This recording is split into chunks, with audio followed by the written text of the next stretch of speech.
See, if people didn't do these unfortunate things, you guys wouldn't have a job. Well, there's a lot of truth in that, man, let me tell you. This case takes place in Tasmania, Australia, on the 28th of April, 1996. Martin Bryant was a 28-year-old man who was born in Hobart on the 7th of May, 1967. From a young age, Martin showed signs that he was different. He grew up in a normal and loving home. Despite this, Martin would reject physical affection from his parents, and he didn't seem to want to bond with them. He would often self-isolate, a problem that became more apparent when he entered school. He was slow to develop speech, had difficulties making friends, and was often aggressive. In August of 1977, he was suspended from the Newtown Primary School. Following his suspension, he was assessed at the Hobart Diagnostic Centre. It was in this assessment where Martin spoke about harming and torturing animals, and that he enjoyed tormenting his sister. When Martin was around 10 years old, he was hospitalized. He was playing with some fireworks and accidentally severely burned himself. I broke the stick trying to get out, but I couldn't, and it made a hole through my jeans. Do you think you'll be playing with firecrackers anymore? Yes. Don't you think you've learned a lesson from this? Yes, but I'm still playing with it. There are some records of Martin's behaviour during his time at school. These records reference stealing, violent outbursts, and tormenting vulnerable children. It's noted that he enjoyed picking on these children and took much delight in their discomfort. At this time, he was thought to be hyperactive, and Martin was placed on medication. However, Martin would later say that the vast majority of his memories from school are of being by himself, being ignored by other children, being viciously bullied, and being scared to go to school. At home, Martin was also a challenge. His father made numerous attempts to make him normal. When Martin was around 14, his father bought him an air rifle. With this new air rifle, Martin took to hiding in a creek bed alongside the house and fired at passing traffic. He would also spend much of his time shooting at birds. If he was able to hit a bird, he would approach the carcass and fire many more shots into the bird. Martin was assessed and was found that he had an IQ of just 68, and that he had the emotional and intellectual capacity of someone much younger than himself. They also determined that he could be schizophrenic. By the time Martin left school, he was given a disability pension, as he was deemed to be unable to hold down a job because of his impairments. To make some extra money, Martin would do odd jobs for people, such as gardening or cleaning. It was doing these odd jobs that Martin would meet a woman named Helen Harvey in the year 1987. Helen was the heiress to the Tattersall lottery fortune. She was a considerably wealthy woman and owned a number of properties. Helen was in her 50s and was known as a rather eccentric and isolated woman. She lived with her mother in one of her mansions, which was at the time quite run down and the garden needed attending to. Helen employed Martin to look after the garden and to do some basic cleaning. But as time went on, the two became very close and developed a strong friendship. Martin would later say that Helen was his only true friend. In July of 1990, Helen's mother passed away. Following this, Martin moved into the mansion with her. Inside this mansion was over 40 cats and a dozen dogs. The two would go on expensive shopping trips and would spend large sums of money. Money was now no issue for Martin, but despite this, he still collected his disability allowance. To be able to collect this money, Martin needed to be checked by a medical professional. This medical professional noted the following. His father protects him from any occasion which might upset him, as he continually threatens violence. Martin tells me he would like to go around shooting people. It would be unsafe to allow Martin out of his parents' control. Helen would often drive Martin around. On a number of occasions while sitting in the passenger seat, Martin grabbed the wheel and turned it, causing the car to crash. Crashing the odd car, however, was no big deal, as Helen was the recipient of a steady and substantial income from the Adams Estate Trust. A car salesman would later say that he remembers selling Helen a number of vehicles. She would come in always accompanied with Martin. At the beginning of every month, she would just buy a car on a whim.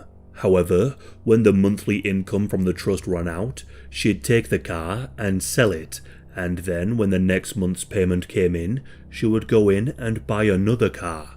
Transport Tasmania records indicate that she owned in excess of over 50 vehicles during the period of time that she was friends with Martin. In October of 1991, Martin moved to Copping to a farming property where he lived with Helen. It's reported in court documents that Martin kept a small pig in his room at night until the pig got so big that it was no longer possible.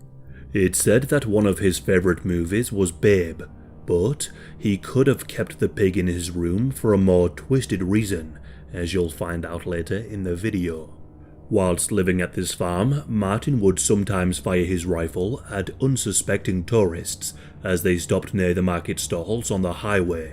Some reports also mention that he even shot at a neighbour's dog. On the 20th of October 1992, Martin and Helen had gone for a drive to purchase some groceries. As they were driving back, the car veered onto the incorrect side of the road and collided with an oncoming vehicle. Helen was instantly killed in the collision, aged 59. Martin was badly injured. He was admitted to hospital and suffered fractures to his vertebrae, fractures of the ribs, and a head injury. Following this head injury, he was unconscious for over an hour, and for weeks after, he suffered from bad headaches. A scan was conducted on his brain, which is said to have showed no signs of brain damage.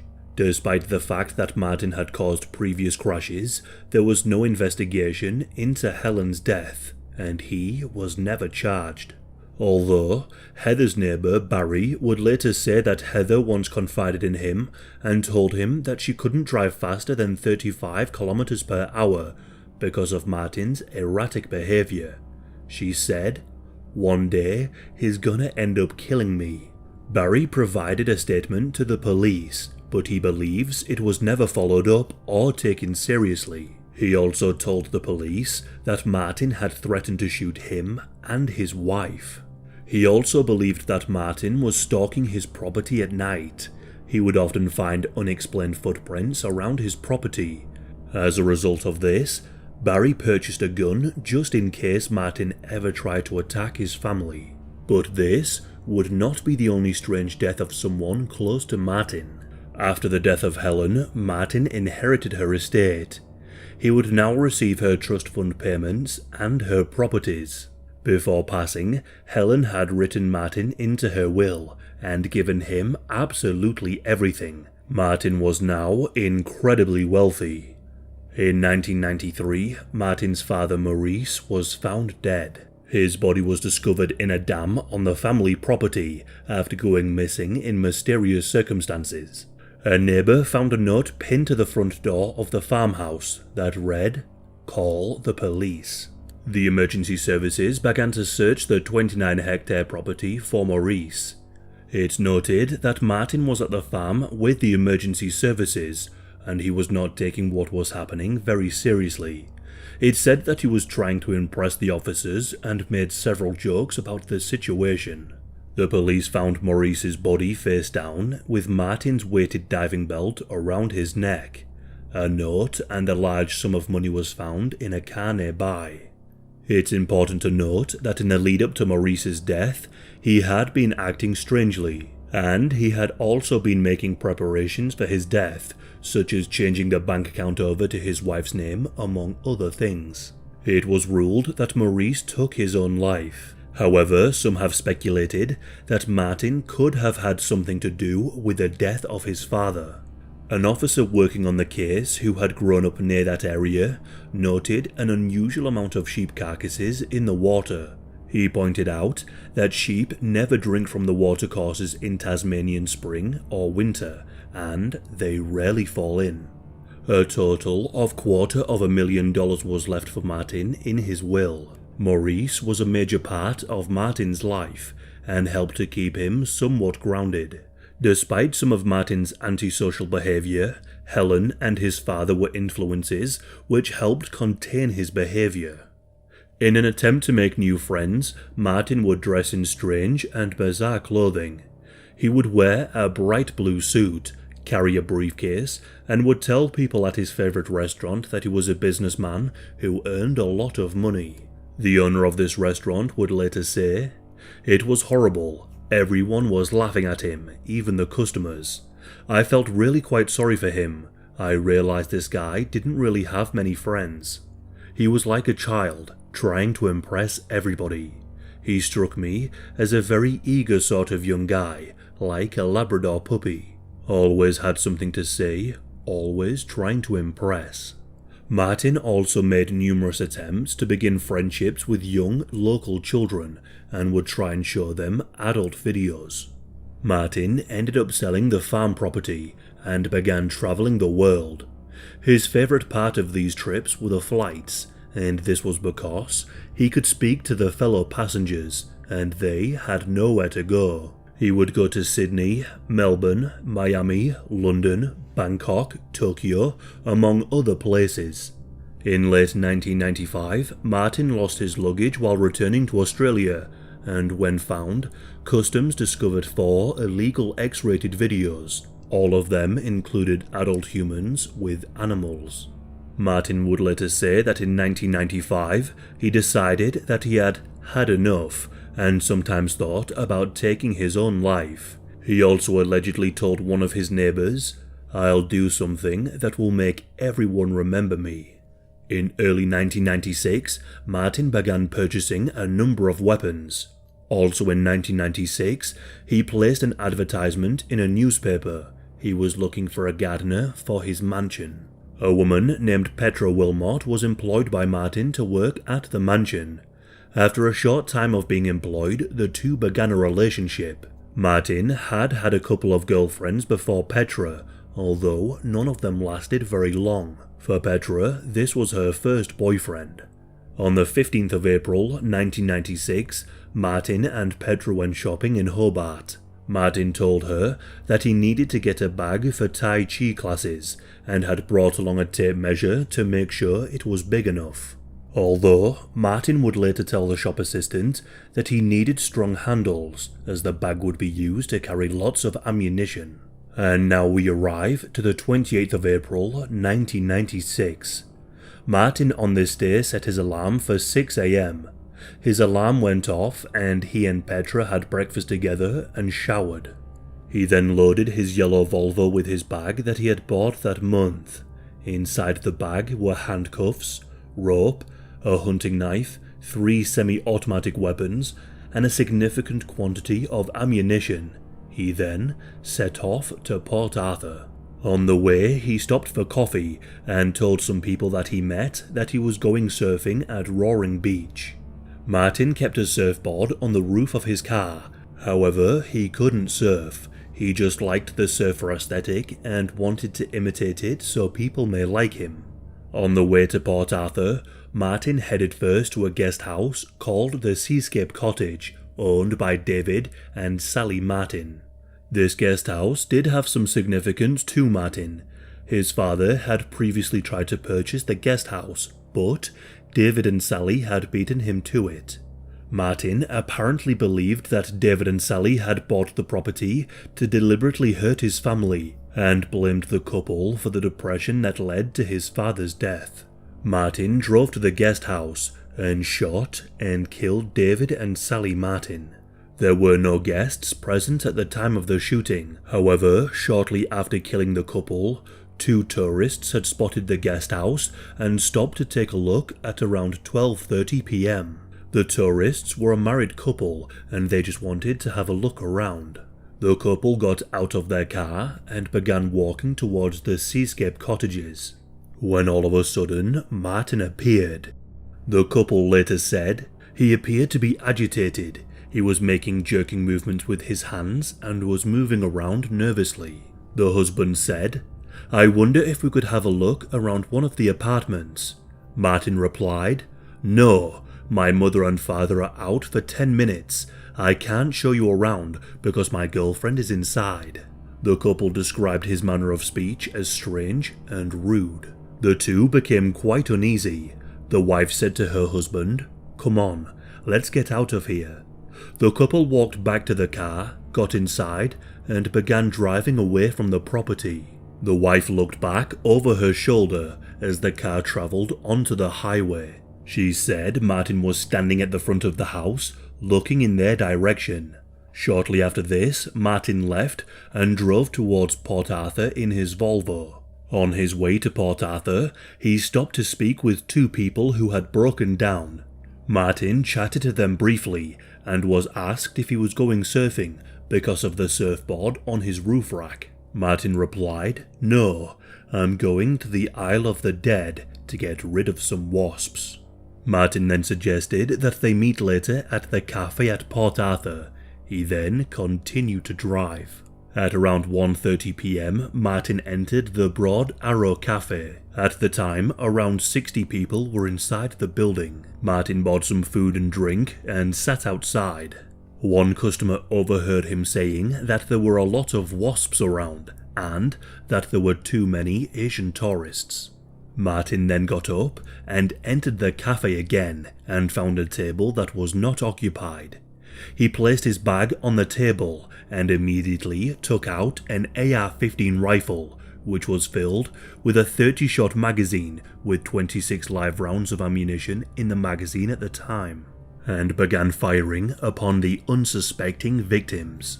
A survivor later described to the police his observations and said that Martin was not saying anything, but he appeared to be laughing in an aggressive way rather than in an amused way. He said that Martin walked from table to table shooting people in the head. The attack had been so fast that some of the victims still had cutlery in their hands. He then made his way to the gift shop part of the building, shooting at anyone he could, and would go in between the 2 sections. A woman named Caroline Nash witnessed the attack. She managed not to be seen as she was lying underneath her husband's dead body, Peter Nash. Peter had been covering his wife to save her from the bullets. One man who survived being shot in the neck heard Martin say, "No one gets away from me," as he fired the gun. Whilst all of this was happening, the 2 on-duty police officers were over 40 minutes away at the Saltwater River. The echo effect of the gunshots made it impossible to know where they were coming from. People started running for their lives, but had no idea where to run or where was safe. Martin left the building and shot and killed more people in the car park. He then got back into his Volvo and began driving again, firing bullets from his window as he did. A woman named Nanette Mikak and her 2 daughters, Alana aged 6 and Madeline aged 3, were running from the scene. Nanette believed they had reached a safe distance and told her daughters they were now safe. However, at this time, a yellow Volvo was driving towards them. An onlooker saw Nanette approach the vehicle, as she must have thought that this car would provide some kind of escape from the area. Martin got out of the car and put his hand on her shoulder. Others who were trying to flee were close enough to hear him tell her to get down on her knees. Nanette did as he commanded and pleaded with Martin, "Please don't hurt my babies." Martin then shot her in the head. He then turned and fired 2 shots into 3-year-old Madeline, killing her too. Alana, the elder of the 2 children, ran behind a tree off the roadside. Martin then turned his attention to her. He fired as she ran behind the tree. Martin then approached Alana and pressed the gun hard into her neck before firing a shot and killing her too. Martin then re-entered his vehicle and drove towards the toll booth. A BMW had just entered through the toll booth as the shooting had started. The occupants of the car were warned by an elderly man that there had been a shooting and not to go any further. Inside this BMW was Mary Nixon, Russell Pollard, and passengers Helen and Robert Salzman. As Martin approached, Robert and Martin got into an argument. Martin pulled out his rifle and shot him in the chest. Upon seeing his friend being shot, Russell jumped out of the car and he too was shot in the chest. Martin then walked round the BMW and shot both Mary and Helen and pulled them from the car. Martin transferred ammunition, handcuffs, the AR-15 rifle and a fuel container to the BMW and took off, leaving his Volvo behind. Martin, now in a BMW, drove to a petrol station. There, he blocked a couple in a Toyota who were trying to get onto the highway. A man named Glenn Pears was driving the car with his girlfriend in the passenger seat, Zoe Hall. Martin got out and rushed towards the car with the rifle in his hand and tried to pull Zoe from the car. Glenn got out and tried to stop him, but Martin raised the gun and forced Glenn into the boot of the BMW and locked him inside. As Zoe tried to escape, Martin shot her in the neck and killed her. With Glenn in the boot, Martin drove the BMW at high speed along the highway and returned to the Seascape guest house. On the drive there, Martin shot at a number of passing cars. As Martin pulled up, another car passed by. Inside this car was a young woman and her boyfriend. As she drove closer, she noticed a blonde-haired man standing near the BMW, and this was Martin. Holding the gun by his side, she thought at the time that he must have been waiting for them to pass so he could shoot rabbits or some other animal. She slowed down further until she saw Martin aim the weapon and fire a number of shots.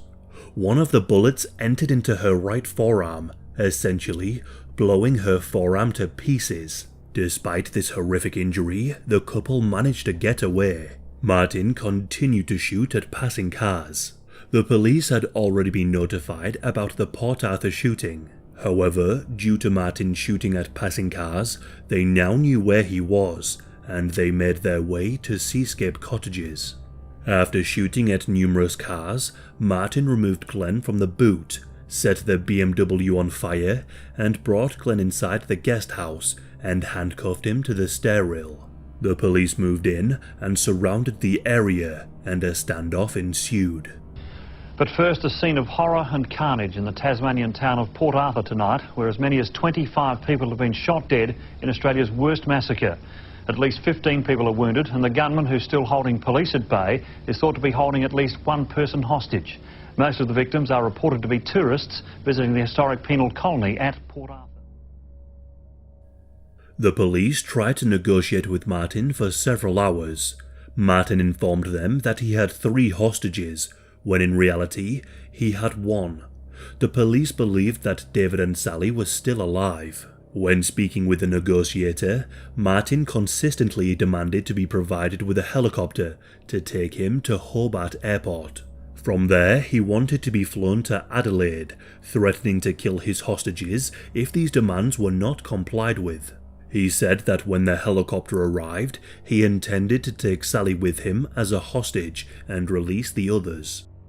It's Terry again. How are you? I'm fine. How's things going in there, mate? Fine, couldn't be better, just like on a Hawaiian holiday. Hawaiian holiday? Yes, that's correct, sir. Oh, I'm sorry, I don't understand what you mean by that. I don't know myself, no. I'm making up some sandwiches. These people have got salad and some bacon in them. Right. And eggs. I'm going to fry up some bacon and eggs for them. Mm-hmm. Hey, I've got to go because this kettle's squealing downstairs, and I'm making a cup of tea now for the hostages. The standoff lasted throughout the night, and apart from a lull between the hours of 4 AM and 6 AM on the 29th of April, Martin continued to shoot at officers from the building. Approximately 150 shots were fired at the police. At around 7:45 AM on the 29th of April, smoke was observed coming from the building. It was soon engulfed in flames. At 8:25 AM, Martin was seen running from the flames, removing his clothing that was on fire until he was totally naked. Martin then fell to his knees as the police rapidly moved in and arrested him. Martin was badly burned and was rushed to hospital. By the time the Port Arthur massacre came to an end, 35 people had been killed and 23 had been injured. The flames were extinguished and the guest house was searched. Inside the ruins of the guest house was the bodies of David and Sally Martin and Glenn. Due to the fire, their bodies had to be identified through dental records. It turned out that Glenn had been killed way before the fire had started and had been shot in the neck and stomach. After Martin was treated for his wounds, he was questioned by the police. However, he claimed he knew nothing about the shooting at Port Arthur, and claimed that at the time of the shooting he was away surfing. He told the police that he had been falsely accused and declined to participate in a video-recorded interview. For some time, Martin refused. However, his lawyer convinced him to speak. On the 4th of July 1996, investigators conducted an interview with Martin. The transcript of this interview is available online if you search for it. During the course of this interview, which was recorded, Martin admitted that he owned the AR-15 rifle that was used in the massacre, and admitted to kidnapping a male person and ordering him at gunpoint into the boot of the BMW, and then driving the vehicle to Seascape and subsequently setting it on fire. However, at all times throughout the interview, he insisted that he never went to Port Arthur on the 28th of April, or that he had shot any person. Although, at the end of the interview, he accidentally slips up. I shall now play you the clip. I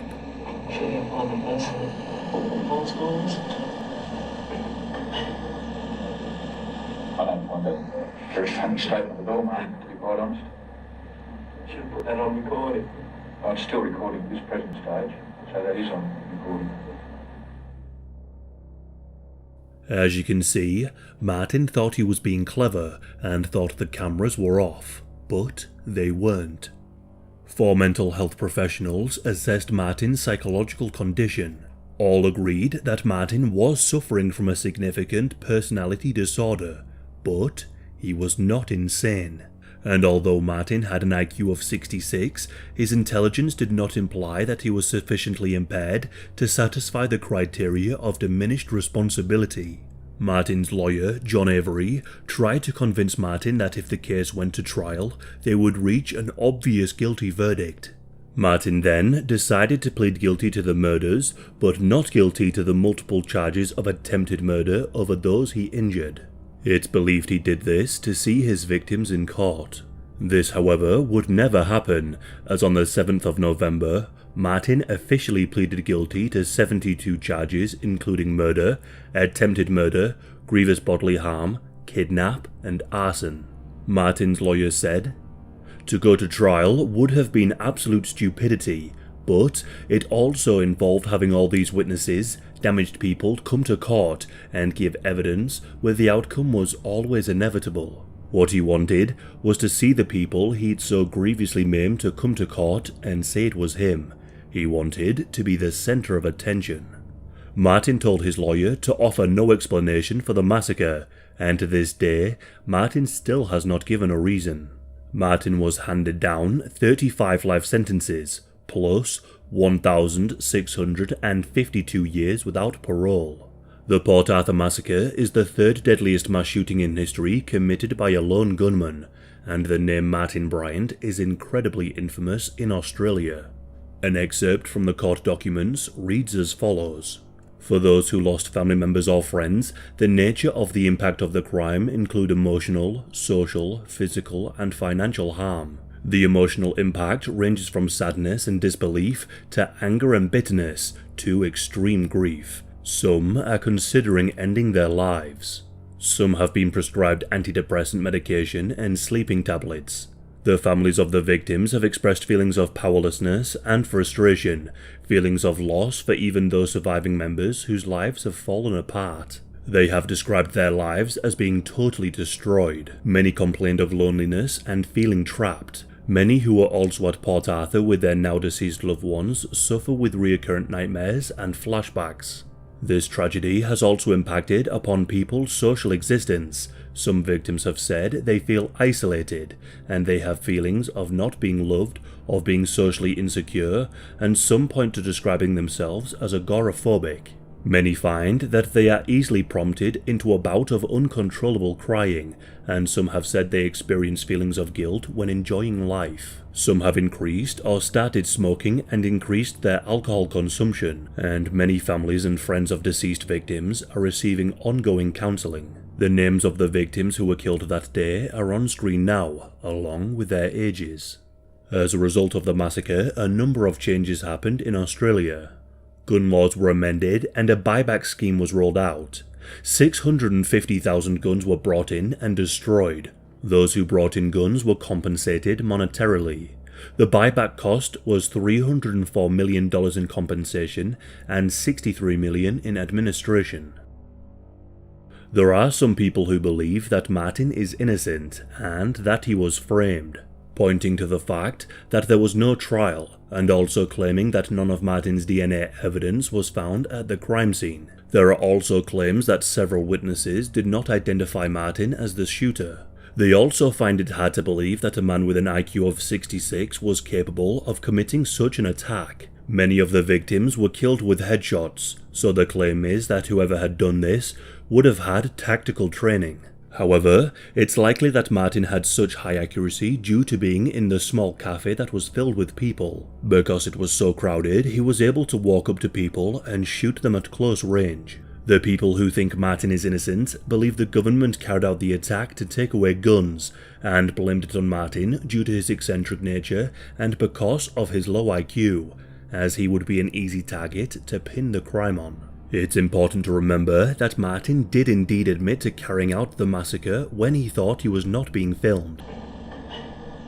It's likely he denied committing the murders to toy with the police. Martin's mother, Carleen, did also believe this at one point too. She believed her son to be innocent, which I guess is understandable. Nobody would ever want to think their son was capable of such a crime. However, it's now reported that she does believe her son is the one responsible for the massacre. As for Martin now, he is almost unrecognizable. In around 2007, he was diagnosed with Asperger's syndrome, and inside prison, he is commonly called Porky Pig due to his weight. It's reported that he now weighs in excess of 160 kilograms due to the medication he is taking, and because he is known to perform acts on prisoners in exchange for chocolate and packets of noodles. The Port Arthur massacre is without a doubt one of the most tragic cases I have ever covered. Seeing the crime scenes and reading through the court documents was truly horrific. Walter Mikac, the man who lost his wife and children that day, set up a charity in their honour. Her link will be pinned in the comments. To this day, the Port Arthur massacre remains the worst mass shooting in Australian history.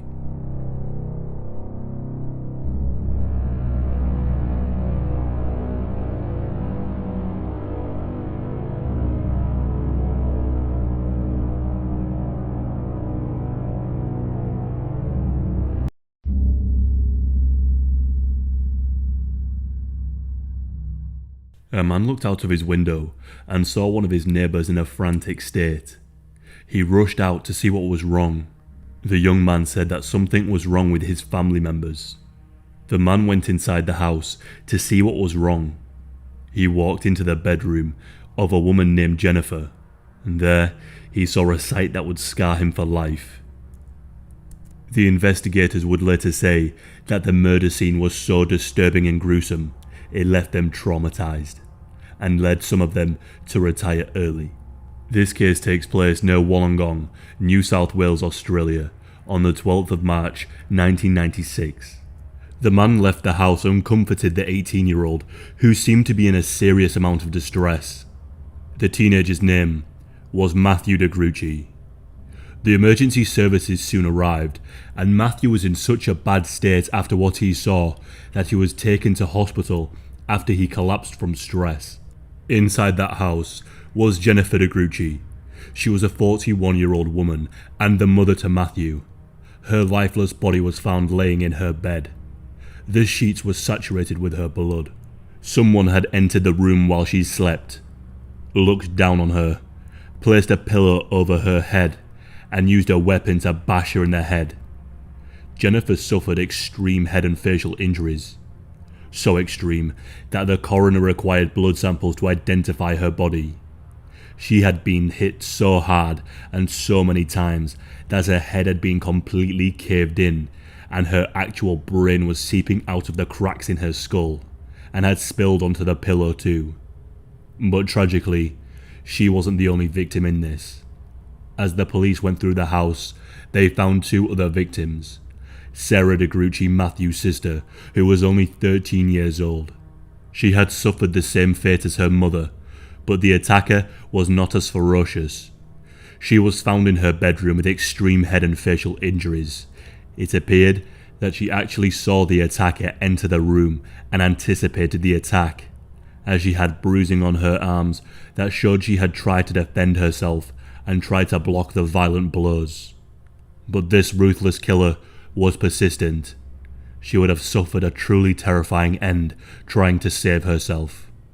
And then there was Adrian, Matthew's brother, who was only 15 years old. The police discovered him dead in the garage. It seemed that he was fixing a chair in the garage and someone had creeped up behind him and attacked. He was lying in a pool of his own blood. Someone had hit him in the head with a blunt instrument 21 times in a disturbing frenzy. And the killer had done this in such a ferocious way that blood was splattered all over the walls and his teeth had been scattered all around the garage. He had around 30 injuries to his face, neck and body, and he was doused in petrol. Whoever had killed these 3 innocent people had caved their heads in so violently that the police said they resembled plane crash victims. After Matthew left the hospital, he spoke with the investigators right away, and he told them that he had come home to find the disturbing scene after spending the night with his girlfriend. Matthew's father Wayne was a suspect at the start, as these kinds of cases tend to be someone the victim knew. But he was away in Sydney staying at his parents' house and playing golf with some friends on the night of the murder. Sydney is around an hour and a half away from Wollongong, and he was ruled out as a suspect almost immediately after people there had confirmed his alibi. The approximate time the victims were killed did not match the times where he was confirmed to have been in Sydney. The investigators were baffled. At first, it seemed like some kind of robbery that had gone wrong.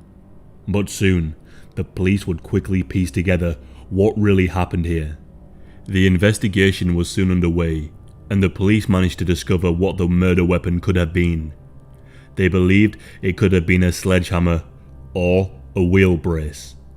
The bruising on the bodies was quite unique and indicated that it was more than likely a wheel brace that was used. Matthew was also a potential suspect, but he had been at his girlfriend's on the night of the murder. But the police were still a little suspicious about him, as he was able to give a list of items that were missing from the house. The police found it quite odd that he was able to identify the missing items. Investigators then checked the house for clues. The crime scene had some strange aspects. For instance, the killer had cut up large parts of the carpet. They suspected that the attacker must have been hurt or injured during the attack, and that he could have possibly left traces of blood on the carpet, which he had to cut up to remove evidence. It appeared that somebody had attempted to scrub the house clean too, but some small blood stains were found at the murder scene, including a small bloody spot near Jennifer's bed, and the DNA matched with Matthew's. The police checked Jennifer's car to see if the wheel brace matched the injuries on the victims' bodies, but there was no inside, which was strange as the car was fairly new and the spare tyre had not been used. They contacted the car manufacturer and managed to get an identical one sent to them, and it seemed to match up with the injuries. Matthew was known to use the vehicle. In fact, it had been causing some problems between him and his mother, as she was unhappy with the amount of miles that he had accumulated on the car. When the police inspected the car, they also found a small carpet fibre that matched the carpet from Jennifer's room that was ripped up, and on that fibre was blood. Further DNA tests concluded that the blood was that of Matthew's. Matthew did indeed spend the night at his girlfriend's house, but the police would soon discover that he didn't arrive there until 11 PM that night. His girlfriend had been expecting him to arrive a couple of hours earlier at around 8 PM, but he told her that someone had been calling their house, saying that they were going to come over and kill everyone in their house. His mother was scared and asked him to stay at the house for just a little bit longer. The police also asked his girlfriend if he had any injuries when she saw him, as if he did, it would be a perfect explanation for the carpet being ripped up and the blood on the carpet fibre found in their car and the blood splat near Jennifer's bed. But she said there was no such injury or cut on his body. The police were confused by the phone call excuse that he had used as the reason why he was late to the house, as Matthew had not mentioned anything about the calls to them during the investigation, and surely this would be a crucial piece of information and something you would want to bring up almost right away. The police brought him back in and questioned him further, and he confirmed to them that he did receive the calls. So, the police decided to double check, and they went through the phone records from the Gruchy household, only to discover that Matthew had lied. No such calls were ever made. When confronted with the fact that these calls never took place, Matthew became a little suspicious during the interview and didn't seem to answer the questions clearly. Well, this is an electronic recorded interview between Detective Sergeant DJ Sharkey and Matthew Wayne Gruchy. When the call's made, I'll just try and clarify myself. The phone rings, you pick the phone off out of the cradle. How long a time after picking the phone up does the line stay open? When you just hear the beeps. So, are you saying that they hang up as soon as you pick the phone up? Is that what happens? Well, as soon as you pick the phone up to put it to your ear, you just hear the beeps. A couple of weeks later, after the murders had taken place, the police discovered a sports bag in a reservoir containing the items from the house that Matthew said had been stolen. And they also found the missing pieces of carpet that were cut up from the Gruchy household. There was also a note inside the bag too, but it had been torn up.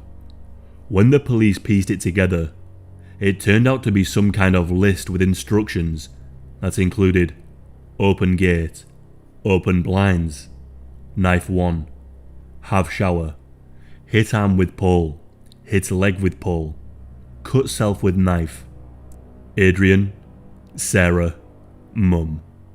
The police then analysed and cross-referenced the note with Matthew's handwriting, and they confirmed that this was indeed Matthew's handwriting. The police also found out that some young boys had found the bag previously, and inside they had found a hammer, which they took and kept. But of course, they had no interest in pieces of carpet, so they threw the bag back into the reservoir. They kept the hammer and they messed around with it for a little bit, but at some point, they lost it, and the hammer has never been found. 3 months after the brutal murder of his family, Matthew was charged on suspicion of triple homicide. All the evidence seemed to be pointing in one direction: the carpet fibre in the car with Matthew's blood, and the to-do list were two crucial pieces of information that were used against Matthew. The police had come up with a theory as to how the blood had gotten on the wall and on the carpet. They theorised that Matthew was under so much stress and pressure and had exerted so much energy when attacking his family that he likely had a nosebleed that dripped onto the carpet, which is why he ripped it up and tried to hide it, and why he had to clean the floors of the house. Matthew was found guilty of killing his mother, sister, and brother. The evidence against Matthew was overwhelming. He was sentenced to 21 to 28 years in prison. And now, the man who killed his own siblings and smashed his own mother's skull to pieces to the point where she was no longer recognisable and had brain matter spilling out of her head, is now free. He was released in 2019. The now 43-year-old man was deemed fit for release by the New South Wales Parole Board. He was 41 years old when he was released, the same age as his mother when he took her life. His extended family have repeatedly argued that he should never be released. But strangely enough, Wayne Gruchy, Matthew's father, described Matthew as a gentle, loving boy and doesn't believe that he killed his family in this incredibly gruesome way. Matthew has been told to seek immediate help from the parole board if he has any troubles adjusting on the outside again. One of the conditions is that he is required to undergo constant psychological counselling. One of the investigators in the case commented about his release, and she said, "He is a sociopath. I saw the damage he did to those bodies and their faces. He wrote notes, disposed of evidence, and never, ever admitted or showed any remorse. I'm really worried. I don't think he should be let out at all. I think he's a very dangerous person." Another investigator said, "He was small in stature, quiet, but he had this vibe about him, some sort of silent evil. If he gets out, I hope someone is watching him very, very closely." The investigators believed the murders were because of arguments with his mother about taking the car to his girlfriend's house. It's believed that Matthew flipped and sought revenge and killed his siblings in a plan to make it look like someone else had killed them. What Matthew did to his own mother and siblings left me nearly lost for words. Matthew has never admitted to the murders and has maintained his innocence. And like I said, his father believes him to be innocent too. Matthew is now living in Tasmania in his father's house, and I'd be curious to know if his father sleeps with one eye open.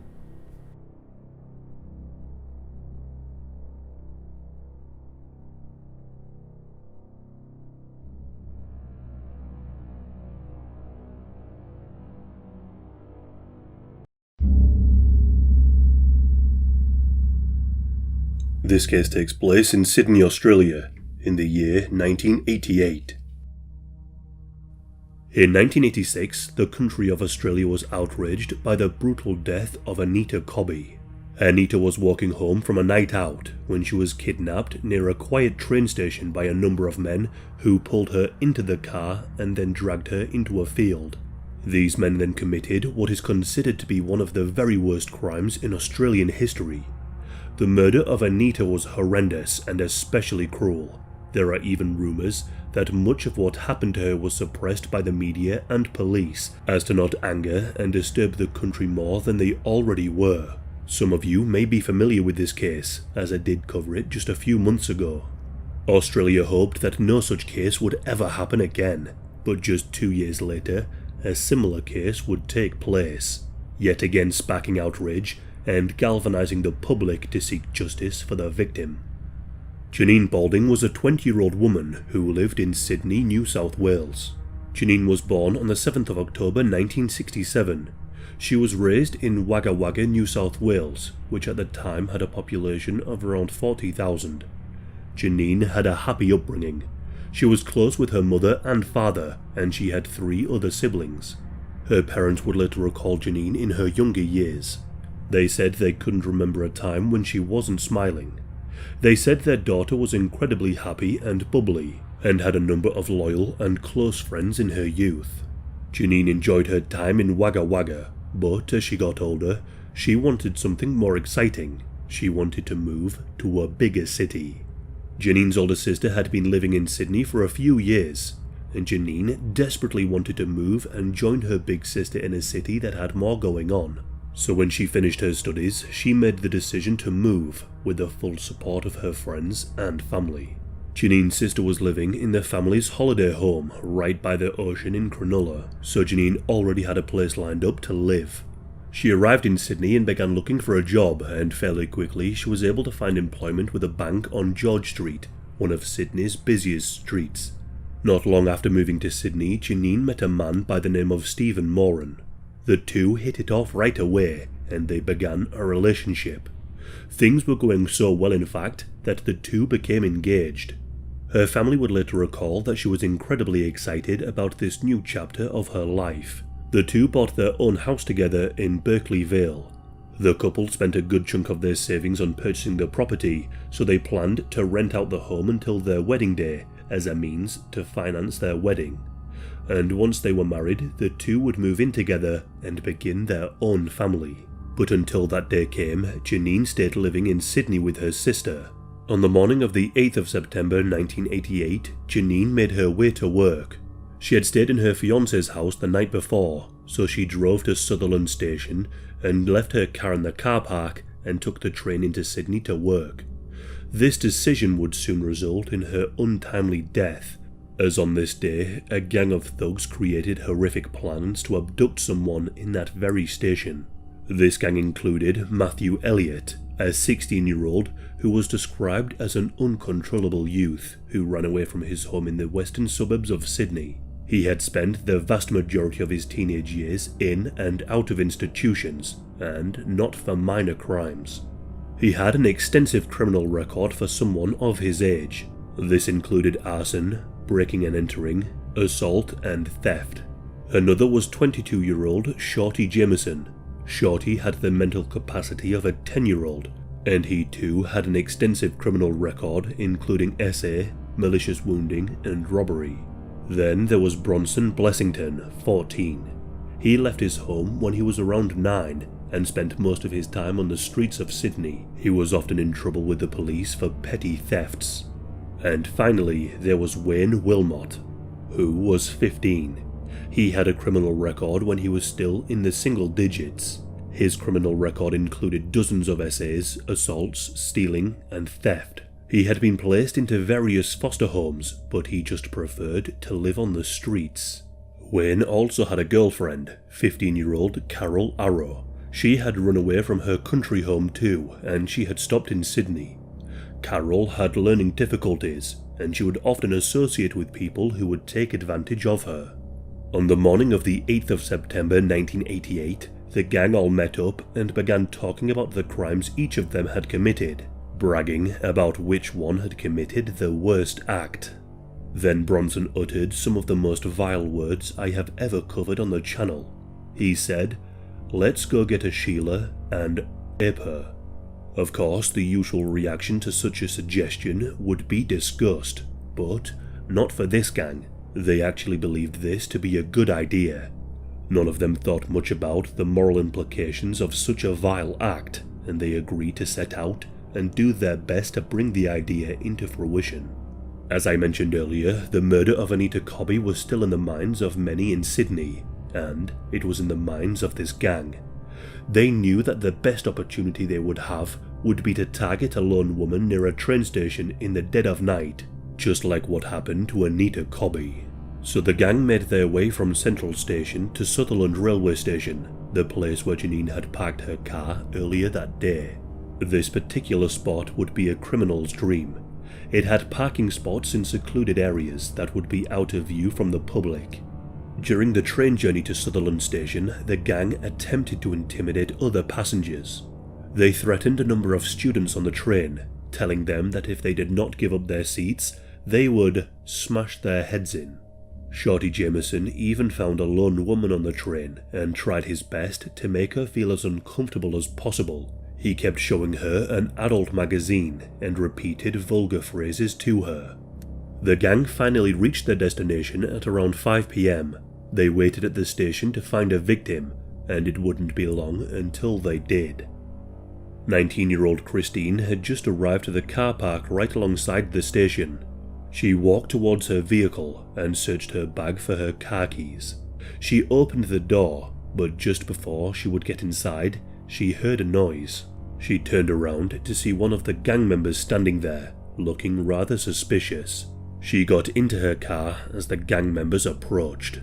One of them asked Christine what the time was, and she replied, 5:20. Christine knew that something was off. She became worried as flashbacks of Anita's murder came to mind. She locked her car doors and began driving out of the parking lot, but as she did, one of the gang stepped in front of her car to make Christine stop. He walked down the side of the car and asked Christine for some money, But as he asked this, Christine spotted a knife in his hand that he was trying to hide. Christine wasted no time. She sped away and got home as quickly as she could. She was terrified and wondered what exactly she had just escaped from. She arrived home in a frantic state and told her fiancé everything that had just occurred. Her fiancé was deeply worried and suggested they go to the police right away and inform them of what had happened. So they drove to the police station and gave a statement to some officers. The officers said that they would look into the matter, but they didn't dispatch any officers to the location. The couple left somewhat disappointed in the lack of urgency shown by the police, so they decided to drive by the station on their way home to see if the gang was still there. Around this time, Janine had just arrived at the car park and was heading to her car. Christine and her fiancé pulled up at the station to see Janine in her recognizable bank uniform being accosted by the gang. Christine's fiancé had a badly broken leg. He was in no condition to fight off 4 males, especially knowing that at least one of them had a knife. They decided that the best thing to do would be to drive as quickly as possible back to the police station and inform them that the gang was still operating in the area and had a potential victim. Christine and her fiancé turned the car around and headed straight back to the station. The police immediately dispatched a number of officers to the scene, and Christine and her fiancé followed closely behind. But by the time they got there, the gang and Janine were gone. As Janine had tried to walk to her car, the gang attacked her. They forced her into the backseat of her own car and quickly drove away from the scene. In the backseat of the car, Matthew Elliott forced himself upon Janine as Bronson held a knife to her throat and threatened her not to fight back. Shorty also did his part in holding Janine down. The gang would later say that Janine begged and pleaded with them to be let free, but they ignored her pleas for mercy. In the driver's seat was Wayne Wilmont, and in the front passenger seat was Carol. Upon hearing the chilling screams and pleas, Wayne told Carol to perform an act upon him. Amidst the attack, Carol pulled out Wayne's privates and did as she was told. The 3 others in the back took turns committing vile acts upon Janine. Using the knife, Elliot sliced off Janine's clothing and threatened that he would cut her if she tried to do anything. They stuffed Janine's clothing into her mouth so she wouldn't be able to make as much noise. They drove Janine's car for nearly an hour into the western suburbs, with each minute being described in court as hell on earth for Janine, as she was beaten and repeatedly essayed at knife point. One of the gang then said, "It's a nice night for a murder." They all began laughing and joking that they should kill her. One of the boys then suggested a location that he knew of that would be quiet and that this would be the perfect spot to kill Janine without anyone seeing. He suggested a small dam near the main road that they were driving on. The gang pulled up at the area where the dam was located. Bronson, Shorty and Matthew dragged Janine towards the water. She tried her best to resist and fight them, but she was powerless against 3 males. Janine was pushed over a fence where she broke her wrist quite badly, making it even harder to fight back. Meanwhile, Wayne and Carol stayed in the car and continued to do what they were doing before. They had little interest in the fate of Janine and just how much she was suffering. The 3 others dragged Janine out of the sight of any potential passers-by or cars, and they continued to essay her again. Janine screamed out, so one of them grabbed her scarf and used it to silence her as the rest of her clothing was removed. After the 3 felt as if they were done with Janine, they realized that if they were to let her go, she would be able to tell the police everything and they would be caught. They all agreed that they needed to kill Janine. One of them went back to the car whilst the other 2 guarded Janine so she couldn't escape. They looked inside Janine's car for anything they could use to kill her. They found some rope and then returned to Janine and the 2 others. The 3 hogtied her. Janine's feet were tied together and then the rope was wrapped around her neck and tightened so that her knees were under her chin. The rope was then wrapped under her knees again and pulled even tighter. The position would have been extremely painful and made it very hard to breathe. Janine was then dragged into the waters of the dam and drowned. The gang would later recall that it took some time for her to finally pass away, but once they knew she was dead, they decided to take all of her jewellery, including her engagement ring. They also looked in Janine's purse and found her bank cards, along with a piece of paper with all of her PIN numbers written on it. The three rejoined Carol and Wayne in Janine's car, and they drove away from the horrendous crime scene. But as they were making their getaway, Janine's car broke down. The gang abandoned it on the side of the road and walked the rest of the way. The gang then used Janine's cards to withdraw hundreds of dollars, and they shared it amongst themselves. Now on this night, Janine was supposed to be staying at her fiancé's home, as that's why she had parked in the station that she had been abducted in. When she didn't return home as planned, Steve thought little about this. He simply believed that she had finished late, or that she had made other plans and had stayed with her sister for the night. The following day, the police received a phone call. Someone had spotted what appeared to be an abandoned car. Officers were dispatched to the location, and what they found raised some suspicion. There was evidence that something was horribly wrong. Underwear were found in the back seat, and not far from the car was a handbag which appeared to have been ransacked. The car's registration was linked to Janine's name, so they decided to call Janine's place of residence to see if she was okay. Janine's sister had been staying at her boyfriend's home that night, so she had no idea if her sister had made it home the night before. She quickly checked the flat they shared, but Janine was nowhere to be seen. They contacted her fiancé Stephen, who told the police that he had not seen her either, but that she was supposed to come back to his place the night before, but he assumed she had just made other plans. Officers then discovered that Janine didn't make it into work. Janine's parents were contacted back in Wagga Wagga, and they were asked if they had seen Janine, but they too had not. It was clear that something horrible had happened, and Janine was reported missing. An investigator was assigned to the disappearance, the very same lead investigator who had worked on the case of Anita Cobby, although it wouldn't take long to find the twisted individuals who were responsible for her death. The very same evening that Janine was reported missing, Matthew and Bronson were arrested by police. A social worker at the homeless accommodation they were staying in overheard the boys talking about a car they had stolen. The police were immediately called, and the two boys were arrested. They were questioned by investigators, but initially the boys were only going to be questioned about the carjacking. But as soon as the officers sat them down, one of the boys pulled out of his pocket a switchblade knife and told officers that they had information on a missing woman. The two boys concocted a tale that some of their friends had murdered a young woman, and they said they could show the officers where the body was. The investigators took the boys up on their offer.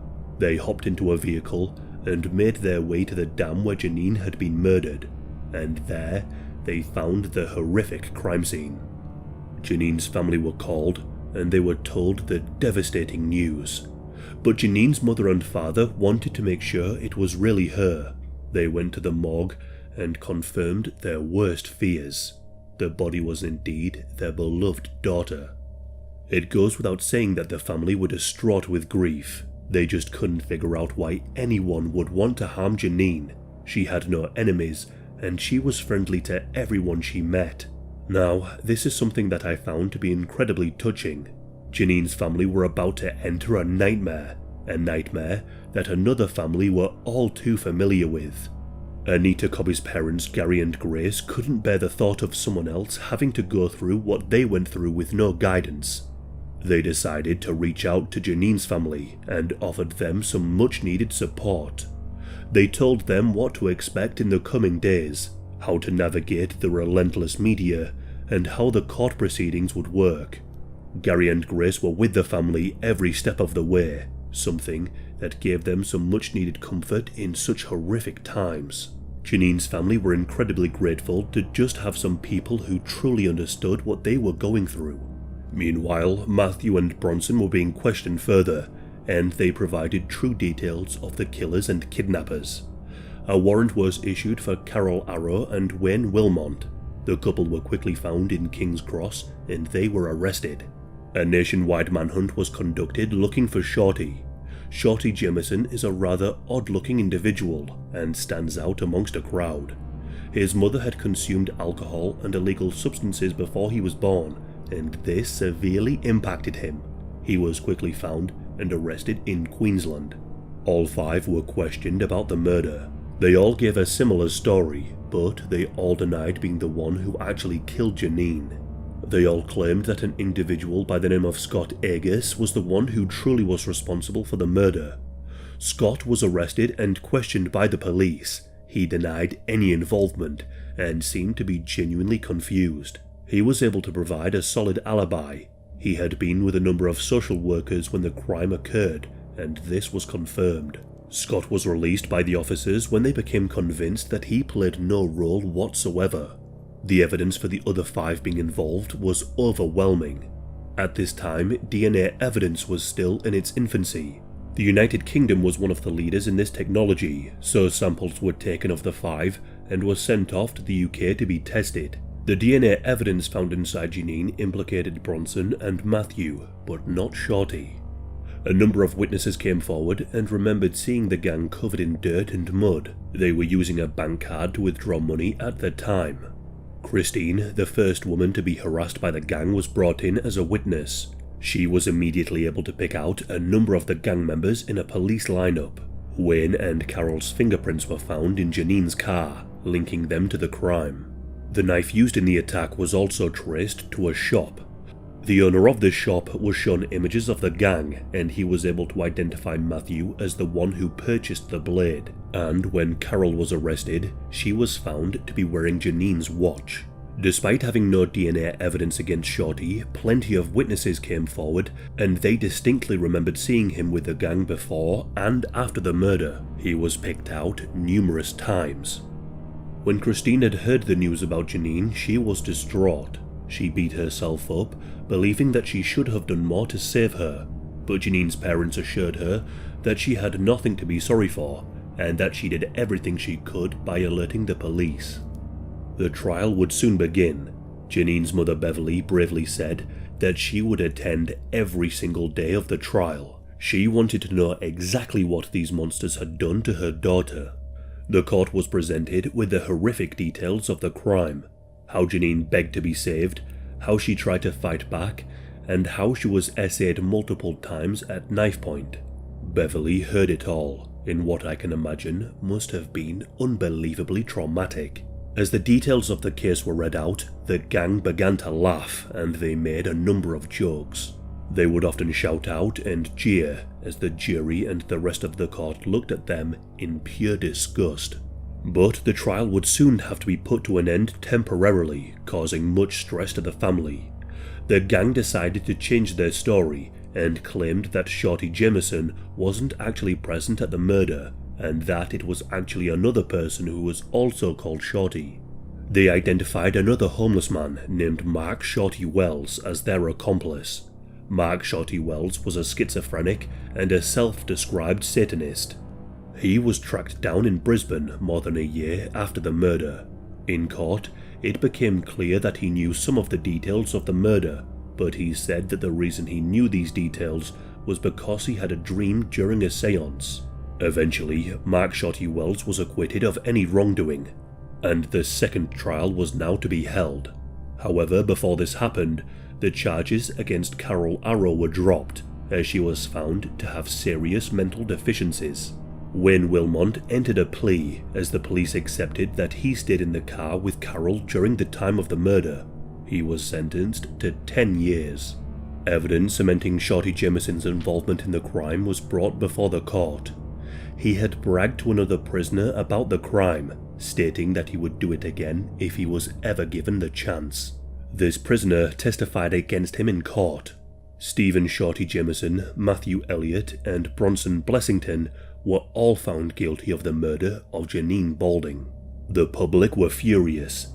They wanted the death sentence for all 3, or at least life without parole, and the public got what they wanted. All 3 were sentenced to life without the possibility of ever being released. The killers, even to this day, do their best to appeal the sentence. Beverly attended every single appeal and did her best to ensure that these monsters who killed her daughter would never, under any circumstances, ever be released. Wayne Wilmont, who was given 10 years, was let out after serving 7 years.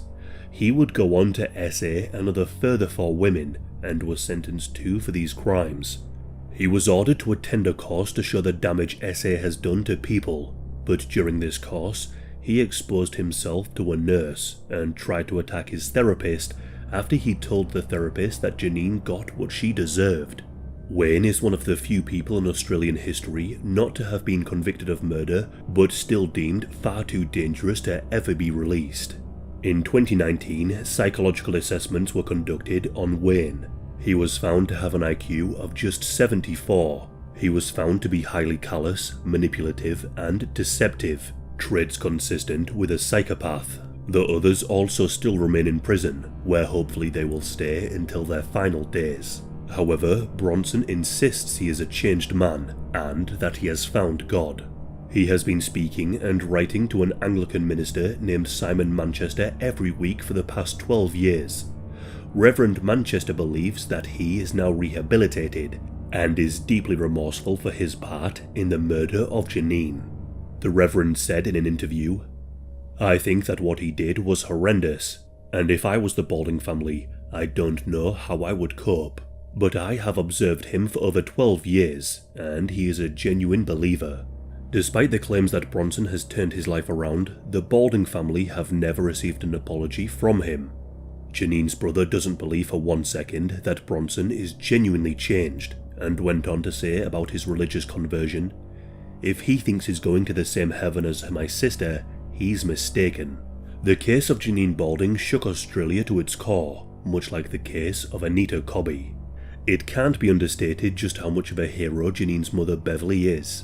Despite it being incredibly painful, she fought to the end of her days to make sure justice was kept for her daughter, attending every hearing and appeal, and helping to push for legislation to prevent such criminals from ever being released. Beverly passed away in 2015. She is buried alongside her beloved daughter, Janine.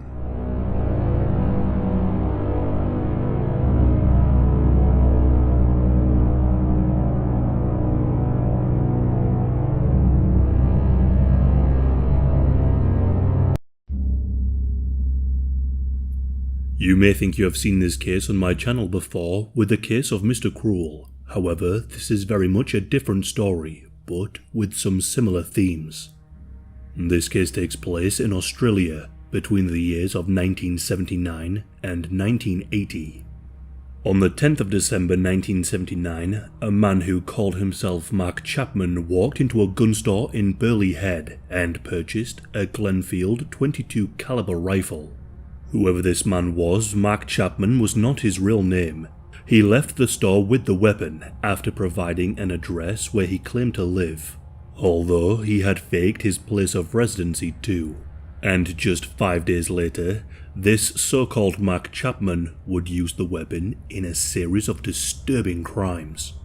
On the 15th of December 1979, in the scenic paradise that is the Gold Coast, a woman was abducted at gunpoint from her home.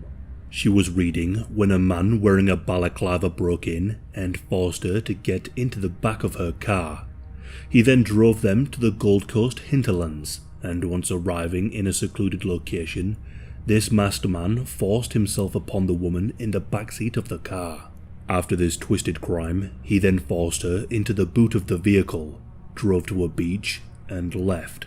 The hot summer sun was beating down, leaving the woman trapped in an intensely hot car with no way to get out. Thankfully, she was rescued when passers-by heard her screams and were able to take her to safety. The incident was reported to the police, where the woman gave a description of the man who was wearing a balaclava at the time, and police got to work right away to find the culprit. The investigators had a strong feeling that the masked man would strike again, and just 2 weeks later, he would. In Cabarita, on the 24th of December 1979, the very same man ambushed a couple in their parked car. At gunpoint, the masked man essayed the woman in front of her boyfriend as he was forced to watch. After the attack was over, the masked man apologized and fled from the scene. The following day in Cabarita, another couple were attacked inside their car by a man wearing a balaclava. The woman was forced to bind her husband's hands. Once he was bound, the masked man made the husband watch as he forced himself upon his wife. These two incidents were reported to the police, where it became evidently clear that they were now dealing with a serial attacker. Every victim described the attacker the same way, an athletic man with steely blue eyes and bushy eyebrows. They also claimed that he smelled of motor oil. What struck the investigators as incredibly strange is that despite committing the most heinous of crimes, the masked man always was polite to the victims and would even go as far as to apologize to them. And on the 28th of December 1979, another couple were attacked in their farmhouse. The woman was ordered to tape her partner's hands, and then she was essayed in his presence. And then in the new year, another couple were attacked. On the 25th of January 1980, whilst home together, the masked man broke in, and like the previous attack, the man told the woman to bind her husband's hands, which she agreed to do. However, before anything further would happen, the woman cried and pleaded with the masked man not to hurt them. She informed him that she was pregnant. Upon hearing this, the masked man apologized and he quickly left the scene. The police worked to find the man responsible before he could strike again, but they just couldn't find the culprit. News about the masked man spread, creating a great sense of fear throughout Australia, with the police knowing it was just a matter of time until he would strike again. In Tweed Heads on the 2nd of February 1980, a couple were in a car together. They were on a date, and at around 1:30 AM, 33-year-old Jeff Parkinson opened the passenger door for his girlfriend, when all of a sudden, the masked man appeared. He jumped into the backseat of the car with a rifle in his hand and demanded they drive to a secluded location. The masked man did his usual thing, telling the woman to tie up Jeff, but Jeff decided to fight back. Jeff lunged towards the masked man, and a fight ensued. Jeff turned to his girlfriend and told her to run, and so she did. Jeff fought on as she fled from the scene looking for help. The woman was able to flag down a man who happened to be driving by, but as the man pulled over, gunshots were heard in the distance. The police were called and they arrived on the scene. An officer recalls that day. I remember going there that night and the scene was eerie. The woman was absolutely distraught. The officers found Jeff dead with 3 gunshot wounds. The masked man was now a murderer. The officer went on to say, "We'd known about him for a long time, but this was the first time he resorted to murder. Seeing Jeff's body next to the car alongside a quiet creek, I just said to myself, I've got to get this monster behind bars." And with this, the case of the Balaclava Killer became one of the biggest manhunts in Australian history. He would strike again later that year. A woman in the Gold Coast was home alone in her flat on the 31st of October 1980. The Balaclava Killer broke into her apartment and forced himself upon her before fleeing on a motorbike. After this attack, he disappeared, never to be seen again. The attacks launched a huge investigation. Due to the last attack, over 5,000 motorcyclists in the area where the attacks had occurred were interviewed by the police, and DNA was taken from hundreds of potential suspects. Despite their best efforts, the police still couldn't find the masked man. Investigators managed to track down the gun they believed was used by the Balaclava Killer and traced it to a gun shop at West Burleigh.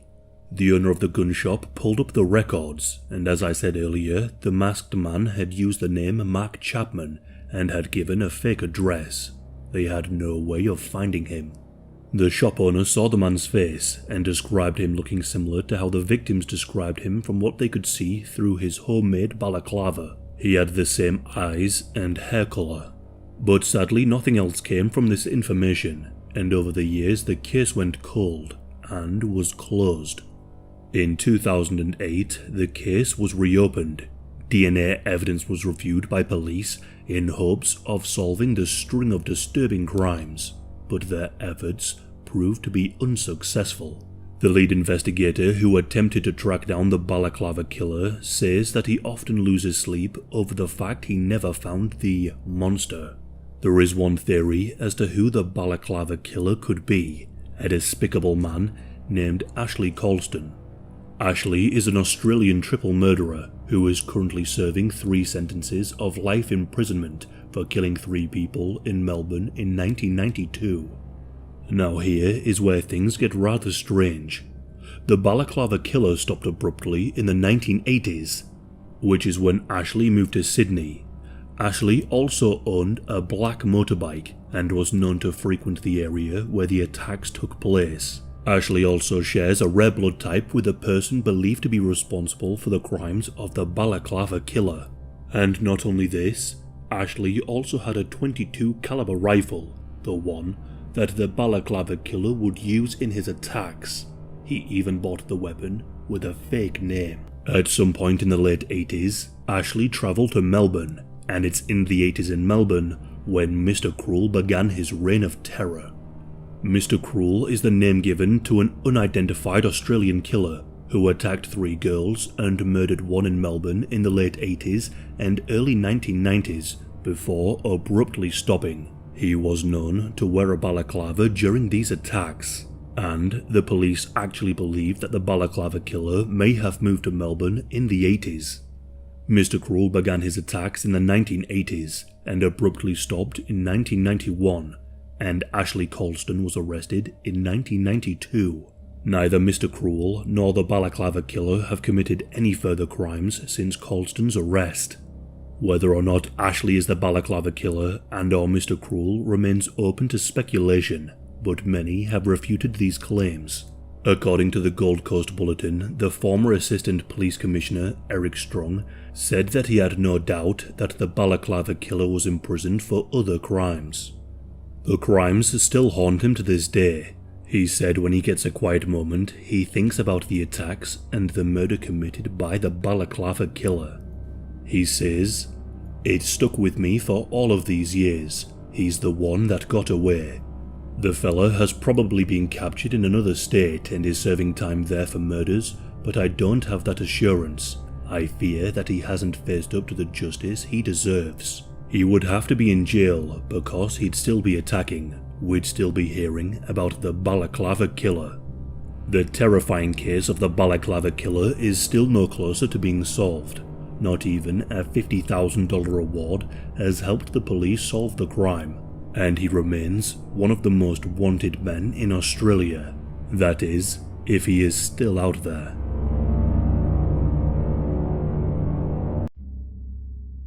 This case takes place in Australia in the year 1989. I have delved into numerous cases of serial killers from down under, finding them to be some of the most chilling and disturbing cases worldwide. However, this particular case stands out, not only due to its gruesome nature, but also because of the specific demographic targeted by the perpetrator. John Wayne Glover was born to his mother Frida on the 26th of November 1932. He grew up in the heart of working-class Wolverhampton, England, which at the time was known as the Black County for its dense industrial landscape dominated by iron foundries. John was raised in poverty and faced a challenging upbringing made worse by domestic disruptions caused by his mother's promiscuity, which ultimately led to his parents' divorce. By the age of 14 in 1946, John found himself drawn into a life of petty crime, committing various minor offences, including stealing clothing and women's purses. With very little prospect in his early life, John dropped out of school and enlisted in the British Army, but his criminal history soon caught up with him, and this led to an early dismissal from his national service. In 1956, John relocated to Australia and initially settled in Melbourne. Although he lacked any formal qualifications, John struggled to find stable employment, often working low-paying jobs. And soon after arriving in Australia, he faced convictions of robbery on 2 counts in Victoria and 1 theft in New South Wales. Additionally, in 1962, he was found guilty of attacking 2 women, with each being repeatedly battered in the head and body before being shoved to the ground while John aggressively stripped them of their clothing. Fortunately, their cries for help alerted neighbours, who promptly contacted the authorities. But only months later, John would strike again.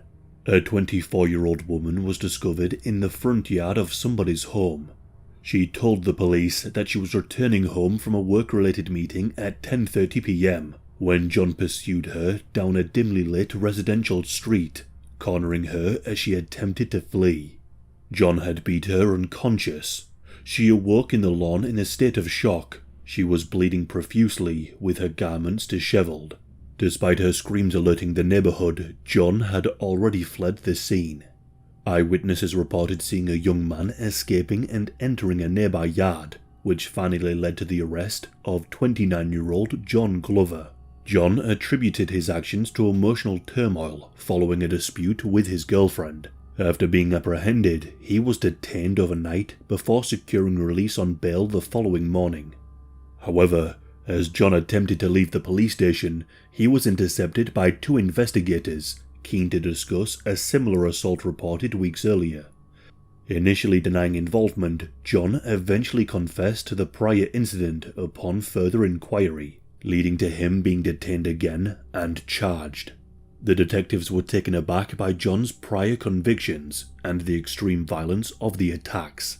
Despite this, he was granted a good behaviour bond and placed on 3 years probation. In 1968, at the age of 36, John Glover married Gay Rolls and settled in Sydney. However, the couple would then move to Mossman to live with Gay's parents. John's relationship with Gay's mother Essie became very volatile. This volatility was reportedly sparked by issues with class differences.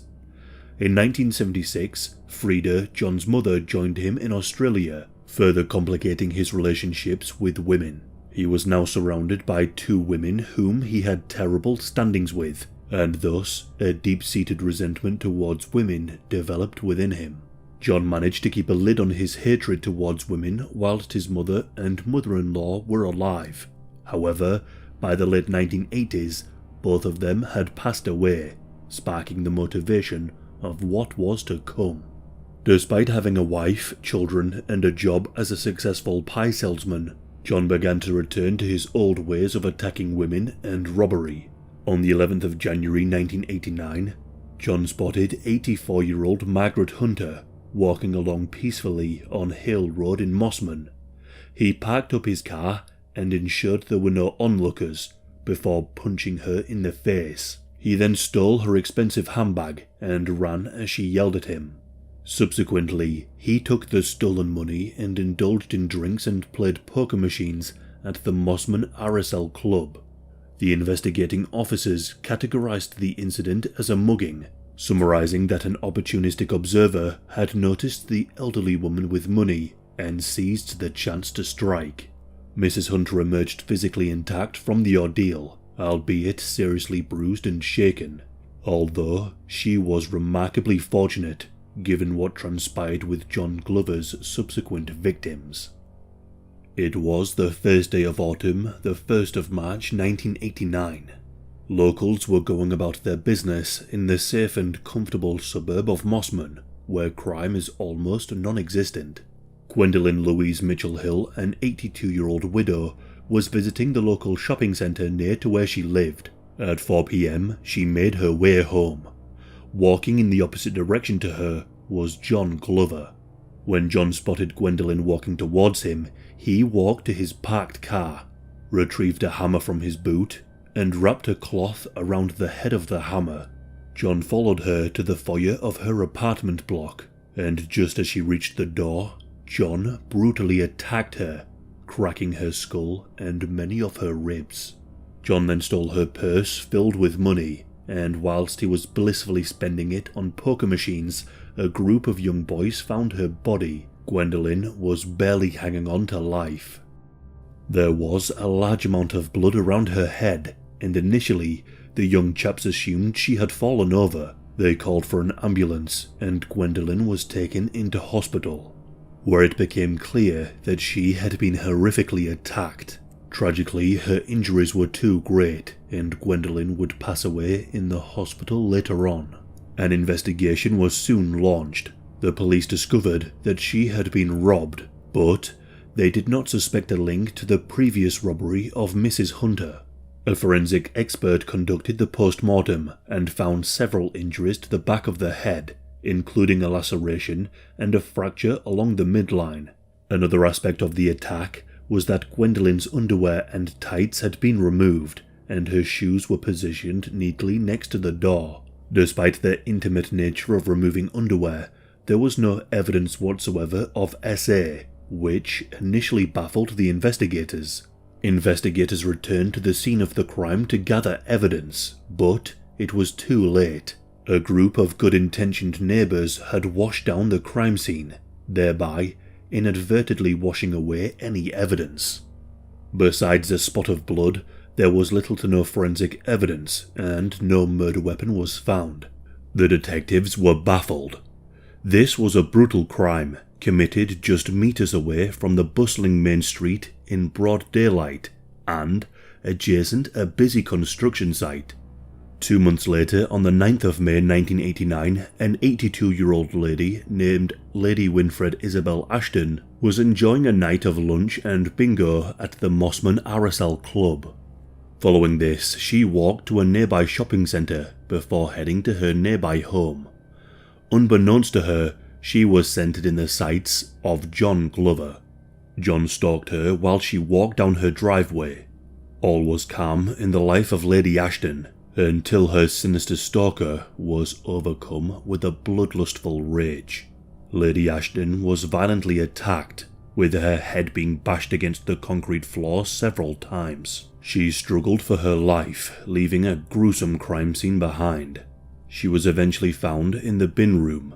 Her underwear and tights were removed, leaving her legs bare. This time, the tights were used as a weapon to strangle her, and her money had been stolen. The lack of an intimate motive confused and frustrated the police. Despite questioning everyone who lived in the area, no witnesses came forward to assist in identifying the offender. The news of this second murder drew media attention, highlighting the similarities with the Gwendolyn Hill case. In the close-knit community of Mossman, disbelief spread, as many residents struggled to accept that the perpetrator could be one of their own. The police launched an extensive search. The only lead the police had was a sighting of a person leaving the scene of Lady Ashton's murder, described as resembling an unkempt substance abuser with bad teeth. One theory arose that the culprit might be a juvenile, given the proximity of the murders to a high school. One psychologist involved in the case suggested that the perpetrator could be ex-military, with a poor relationship with women. Consequently, high school students, naval personnel, and other military individuals were extensively questioned, resulting in a significant drain on police resources. Ironically, this diversion of attention proved to be advantageous for John. The elderly women in the area were understandably frightened, given the recent string of extremely violent crimes. Lady Ashton's purse was soon found in a nearby park. An onlooker saw a man leaving the purse and described him similar to how he was described before, but slightly older. While working as a pie salesman, John began preying on older women confined to their beds in nursing homes during his rounds.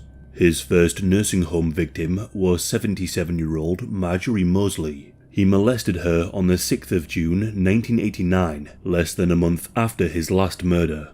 He placed his hand under her nightgown, claiming that he was just adjusting her bedding.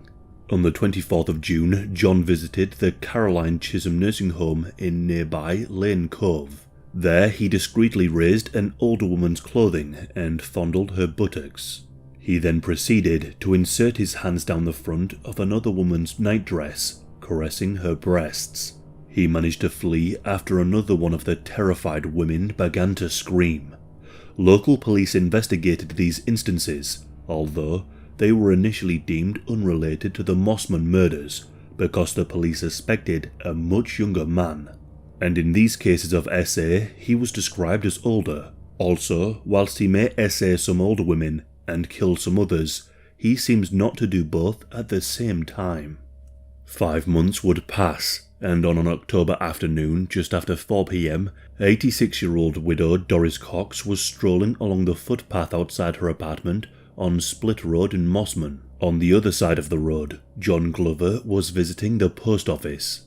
John turned and spotted her walking. He rushed across towards her unnoticed to catch her up. As she turned into an alleyway, John grabbed her hair and smashed her head into the brick wall in a horrifically brutal attack. The attack was so vicious that she had little chance of survival.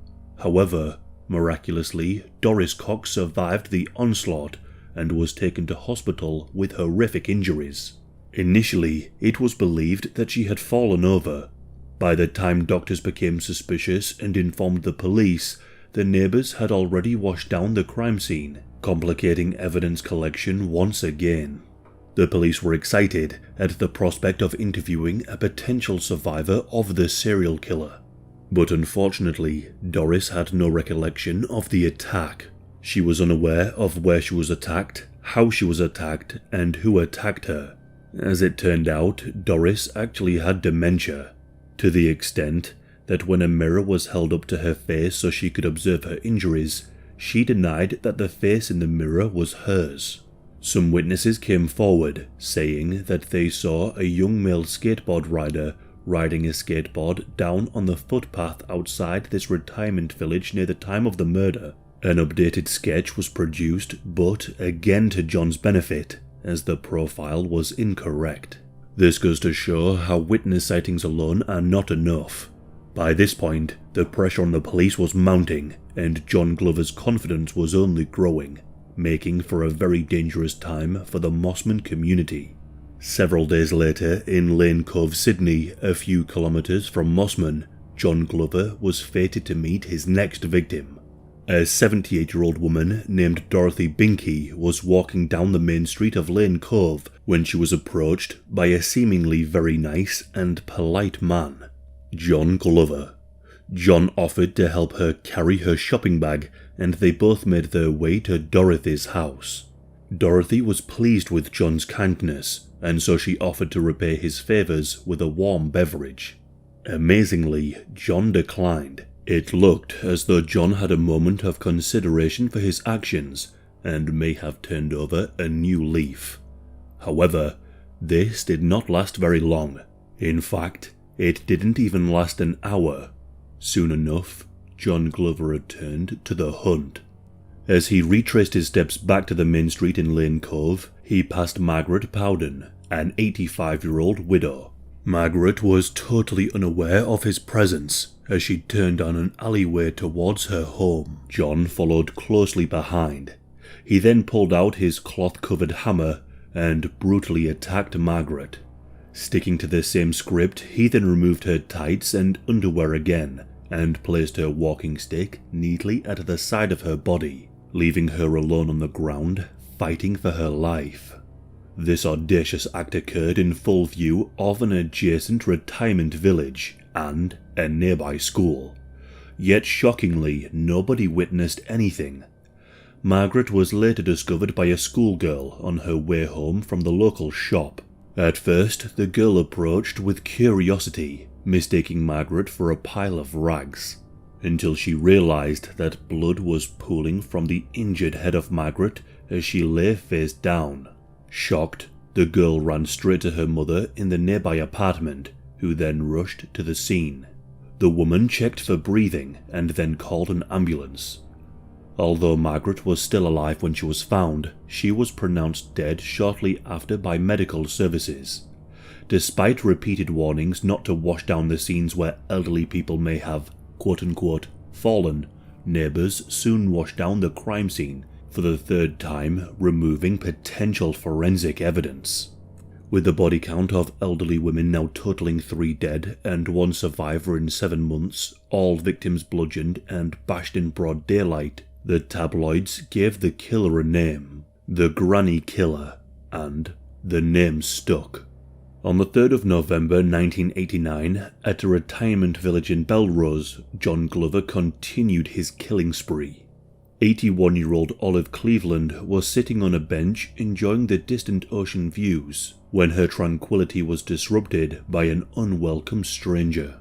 John forcibly escorted her down a set of steps and bludgeoned her with his hammer before proceeding to pull up her dress and this time using her tights to strangle her so viciously that the fabrics embedded itself in her neck. After rifling through her handbag, he placed it beside her with her shoes and walking stick. Olive's body would soon be found and was transferred to a small in-house morgue. The police were soon on the scene, only to find another crime scene that had been meticulously cleaned. These abhorrent murders were unfolding without a trace of the perpetrator, leaving the investigators perplexed. And why were these heinous acts going unnoticed by the community? Surely someone must have witnessed something. Detective Ron Milton recognized a pattern: the use of tights to strangle the victim. This method to him symbolizes the offender's desire to sexually humiliate the victims while expressing his brutality. The excessive violence employed suggests that the killer's motive extended beyond mere homicide. There was a disturbing blend of sexual deviance and the need to degrade. Moreover, the neatness with which the crimes were executed hinted at a perpetrator with military training. But the fact that all of the victims were elderly complicated the profile, suggesting a deeper motive. There were more questions than answers, but the police were getting closer.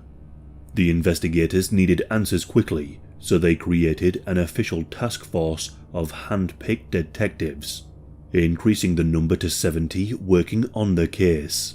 Also, a reward was offered for information leading to the arrest of the murderer, $200,000.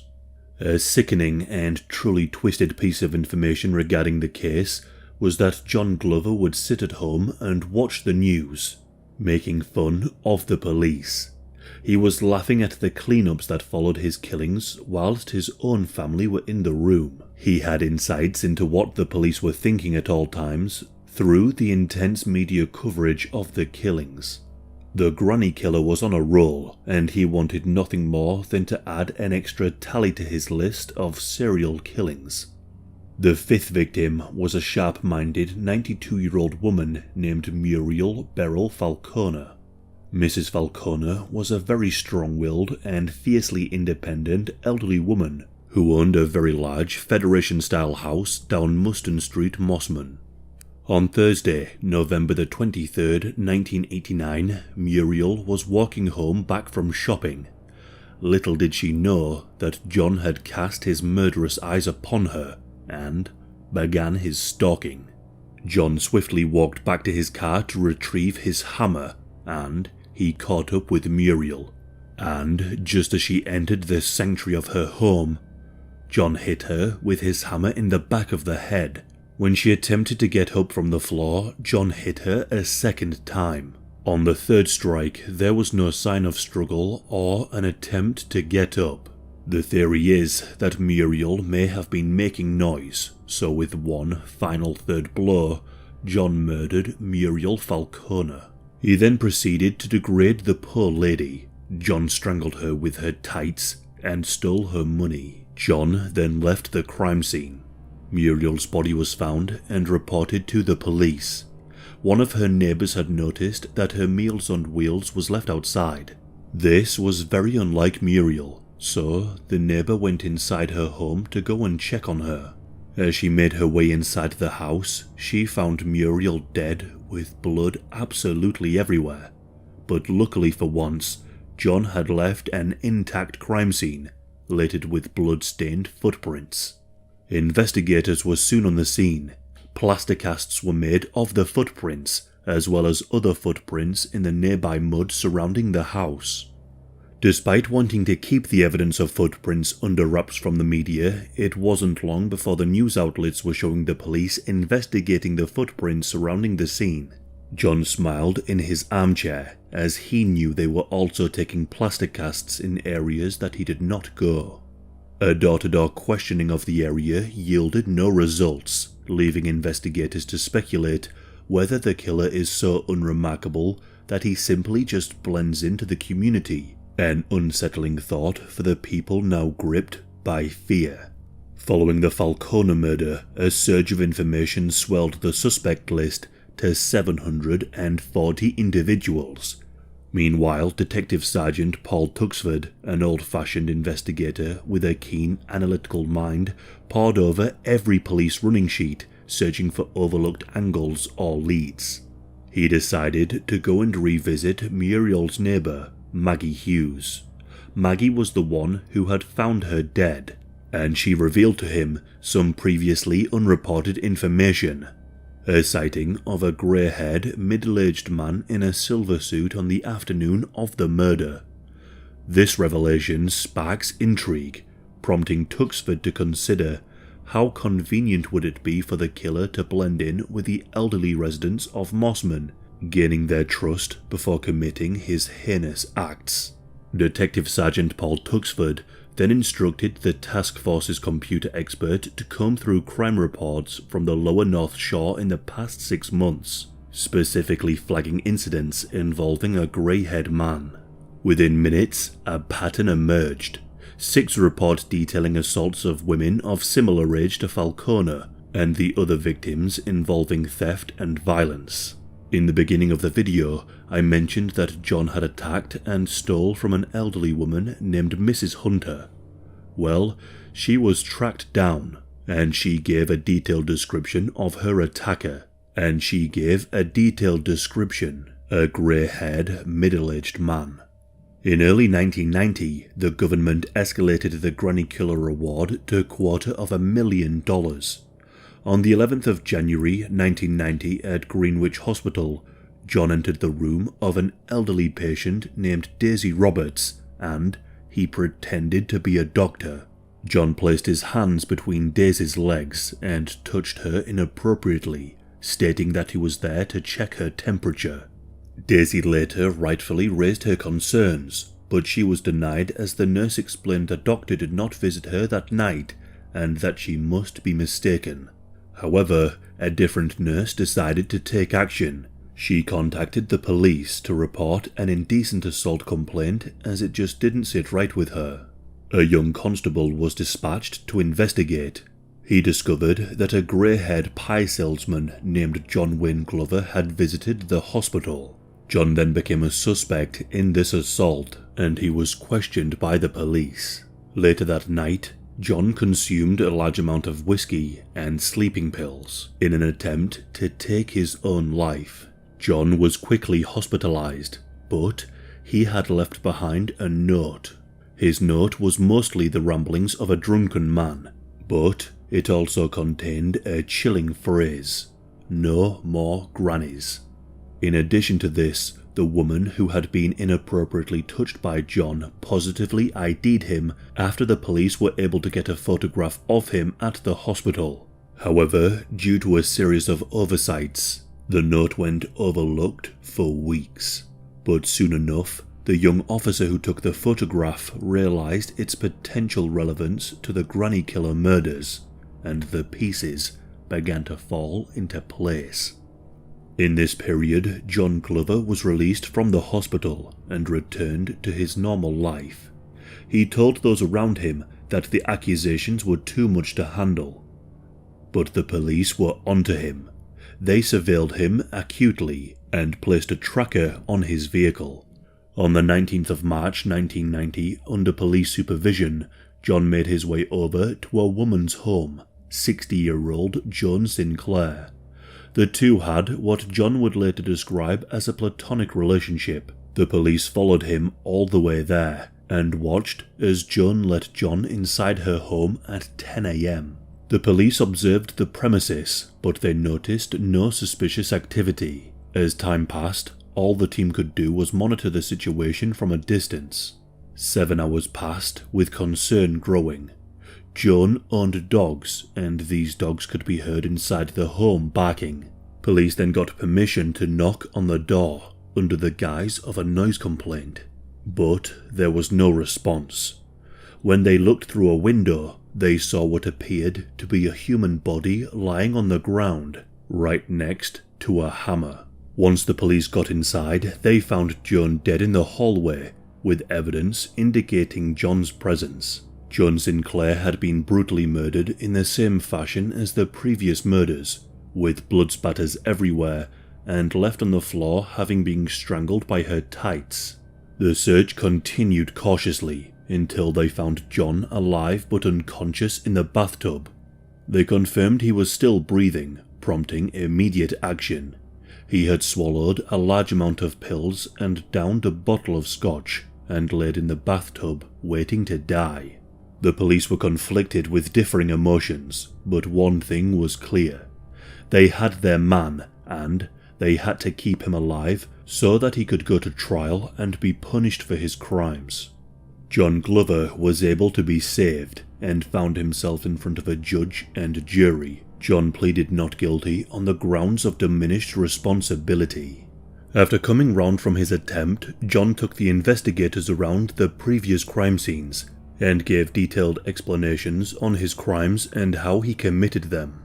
Mental health professionals believe that he had carried out these sickening acts due to his deep-seated hatred for his mother and his mother-in-law, and due to an addiction to gambling machines, as after every murder, he would steal their money and go and spend it in these machines. What you may find surprising is that John was ruled as sane. But the jury's swift deliberation ended with John Wayne Glover being pronounced guilty of all charges, including the 6 murders, making him one of Australia's most prolific killers. A father, a husband, and now a convicted murderer, he received a life sentence with no possibility of parole, forever labelled as the Granny Killer. However, despite the resolution of John's reign of terror, detectives remain convinced that he had committed even more murders. The police suspect that John may have attacked and killed 7 other elderly women, 4 in Victoria and 3 others in New South Wales. With the Granny Killer incarcerated, one might assume the nightmare had ended. However, John had one final move to make. On Friday, the 9th of September 2005, he took his own life by hanging himself in prison, shocking many of those around him. Despite his declining health, his sudden death caught everyone off guard and would be seen as a final blow to the families of those he murdered.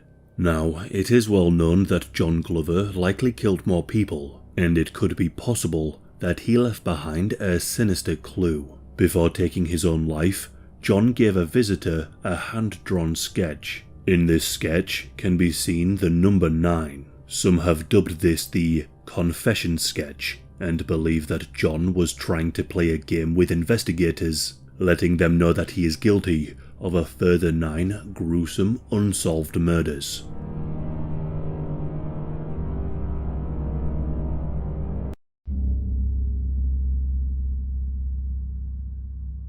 This case takes place in Sydney, Australia, on the 2nd of February 1986. Anita Cobby was a 26-year-old woman from Sydney and was born on the 2nd of November 1956 to her parents Gary Lynch and her mother Grace Lynch. Anita was close with her family. They described her as beautiful inside and out. As a teenager, Anita participated in pageants, and she even won the Miss Western Suburbs pageant in November of 1979. Everyone who knew Anita said that she had the potential to become a model. Anita's mother was a nurse, and growing up, she didn't always have ambitions to follow in her mother's footsteps. But as she got older, she began to become more interested in the role and the opportunity to help people and to make a positive difference.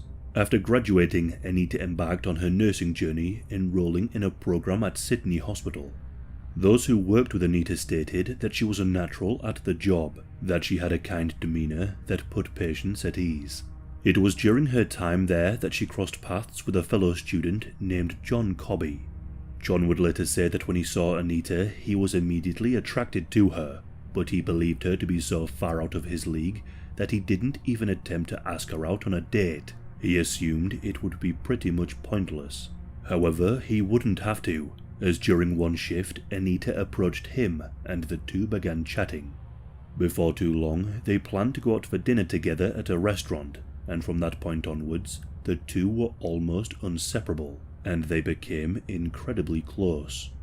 In the first few months, they moved in together. The two dated for some time before becoming engaged, and soon after, Anita fell pregnant. The two were incredibly happy at the prospect of starting a family together. They announced it to their families, and things were looking good for the couple. However, Anita tragically suffered a miscarriage. But despite this, the couple stayed strong, and in 1982 they got married among a close-knit group of friends and family.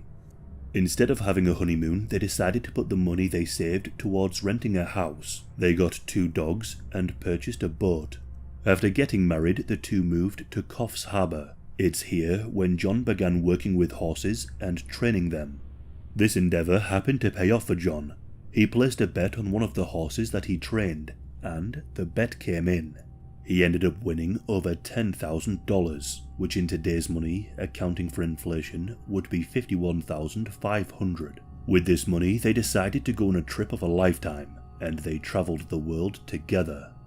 After some time travelling, John became satisfied with what they had done and what he had seen, and now he wanted to settle down and begin their family. However, Anita wasn't sure if she wanted this anymore. Her perspective had changed during their travels, something that is rather common. Anita and John found themselves on divergent paths, and in 1986, the couple decided to separate, recognizing that they were no longer aligned. They both found the split to be difficult, but they believed it was the right decision, at least for the time. During their time apart, Anita remained devoted to her nursing career and was living with her parents in Blacktown.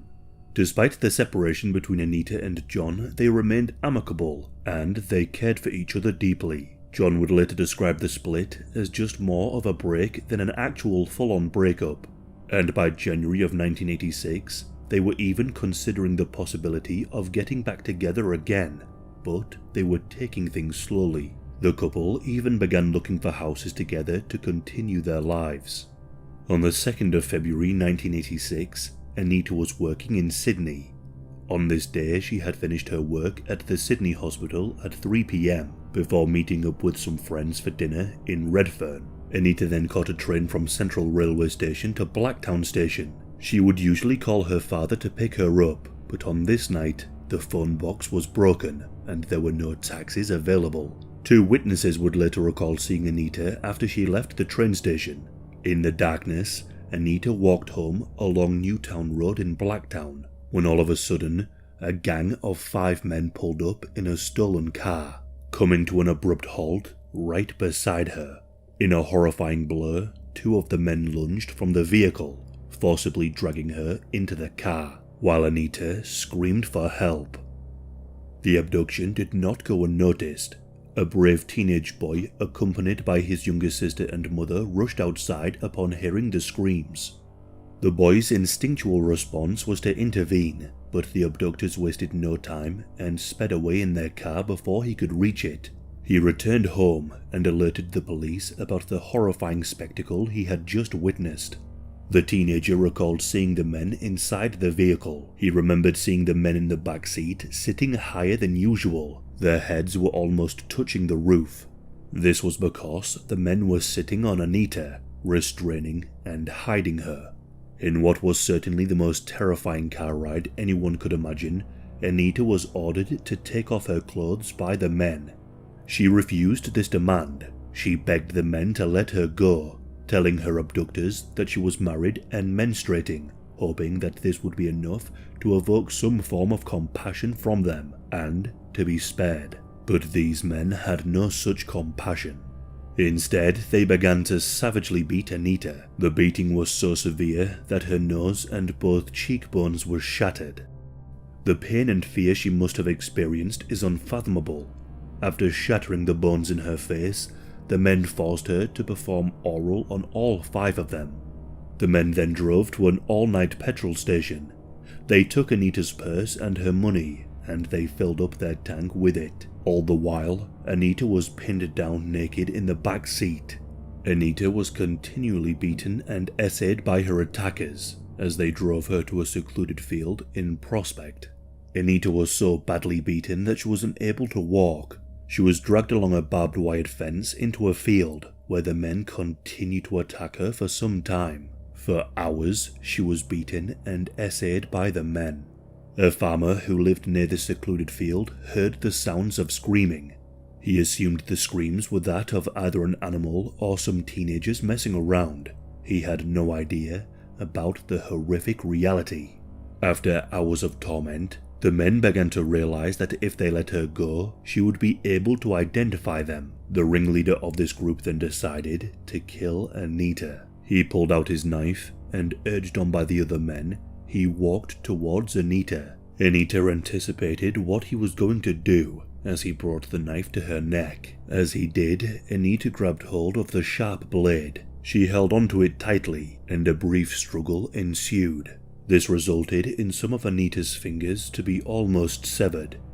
The attacker sawed through her fingers, and after sawing through her fingers, he began to saw through her throat so mercilessly that she was almost beheaded. In one final act of unfathomable brutality, her lifeless body was placed on a barbed wire fence before all 5 of the men fled from the scene. They took her clothing and burned all of the evidence.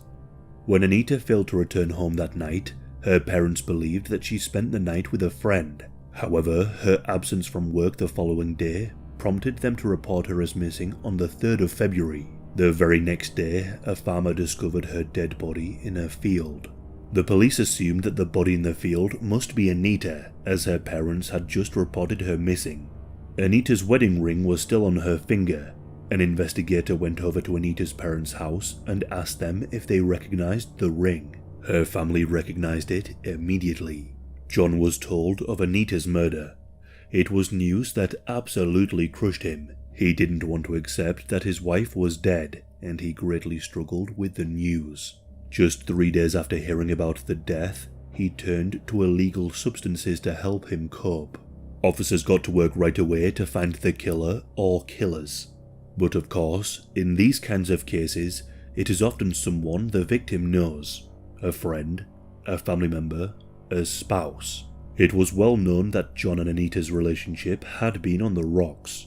To many, it seemed all too obvious that John was the killer. Suspicion immediately fell upon him. Even those who knew John suspected that he was the one who took her life. Investigators pretty much felt like the case was closed, but they needed to prove that it was actually John who had killed her. They began to question him. However, their interrogation techniques, at least according to John, were rather suggestive and violent. They began telling John that he was guilty, that they knew it was him, and that he should do the right thing and confess. According to John, they even slammed him against the wall and against the floor. John did feel some guilt. He felt as if he should have been the one to pick up Anita from the restaurant, as if he did, none of this would have happened. But this is an incredibly unfair way to view the situation, and John bears no responsibility whatsoever for what those men did. But because of the guilt he already felt, the fogginess of his brain, the hours of questioning, the physical attacks, the constant blame, and how he should admit to it, John eventually admitted to the murder. He began to even question himself, and thought that if the police were so sure of his guilt, then he must have done something. But things just didn't add up. As the police probed further into the horrific case, they began to realize that they were wrong about John. The series of events that led up to the murder didn't make sense, and John was ultimately ruled out as a suspect. John then spiraled into a deep depression as the investigation continued. Due to the barbarity of the crime, officers began to worry that those responsible could strike again if not caught soon. The funeral of Anita soon rolled around. The event was well documented by the media. The family would later recall seeing John break down, screaming and begging for Anita not to be taken away. In a move that was considered to be rather controversial, a radio host read out the explicit details from Anita's autopsy report live on air. This very much fueled the public outrage and galvanized the search for her murderers. The autopsy report was truly horrific. Anita's body had been so badly beaten that her injuries even shocked the most seasoned officer and coroner. The men had tortured her to a horrific degree. She had cuts on her body from being dragged over a barbed wire fence while she was still alive, several cuts to her neck, and her ear was almost severed.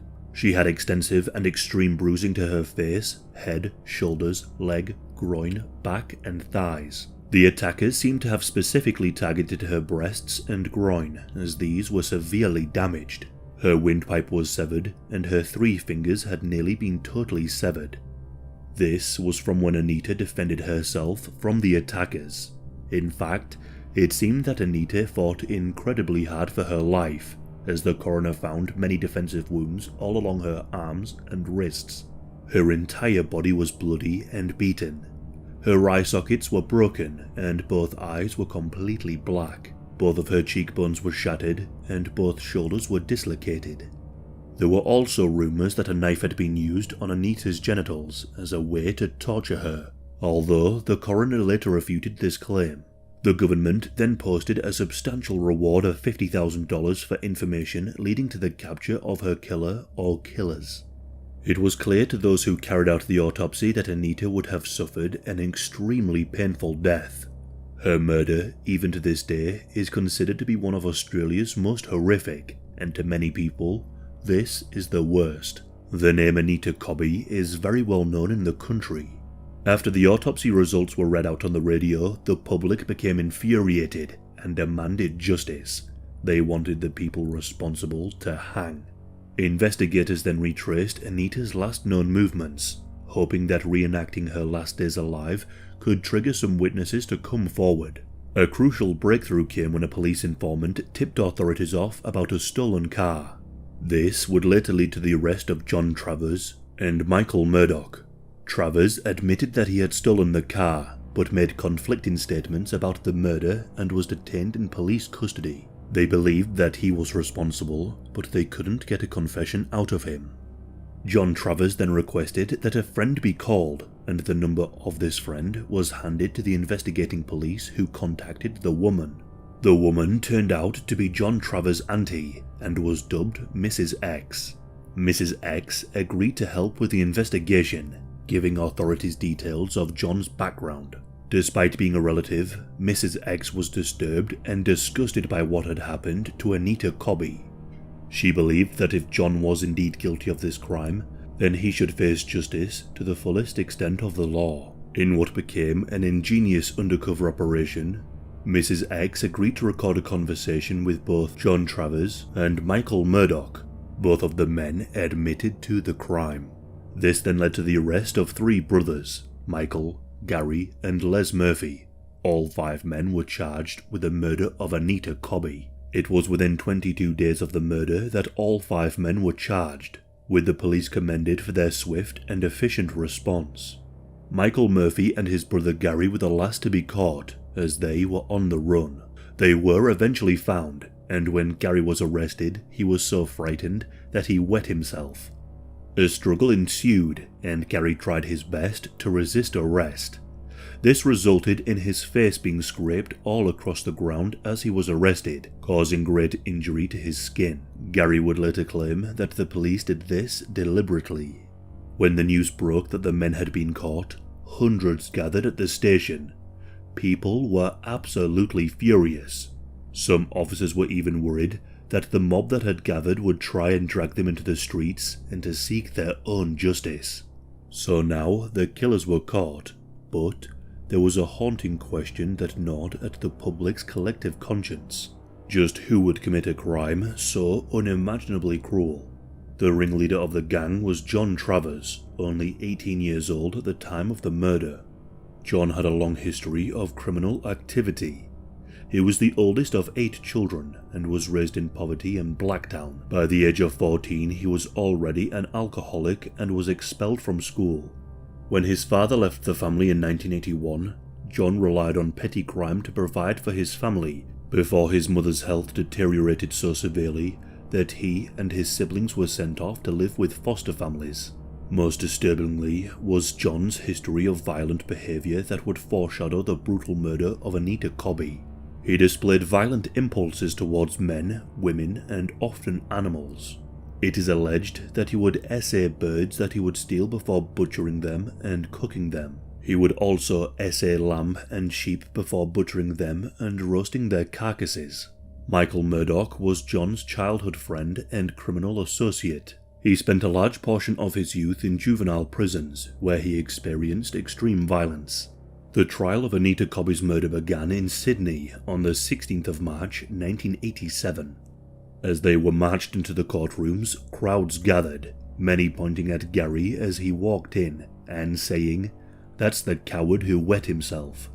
The prosecution presented a compelling case against the accused. They relied on forensic evidence, witness testimonies, and the confessions obtained during the police investigation.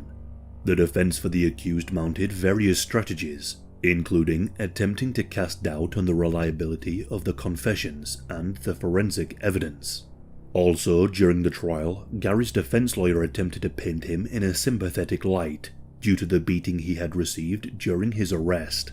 One of the officers who had arrested him was brought into the courtroom. Gary's defense lawyer questioned the officer, demanding to know why Gary's face had been all scratched up. The officer replied, "It must have happened when I had my boot on his head." The defense argued that the confessions were coerced and that the forensic evidence might not be conclusive. The trial was a spectacle, with the public closely watching on in hopes that justice would be served. After a lengthy and emotional trial, the jury returned its verdict.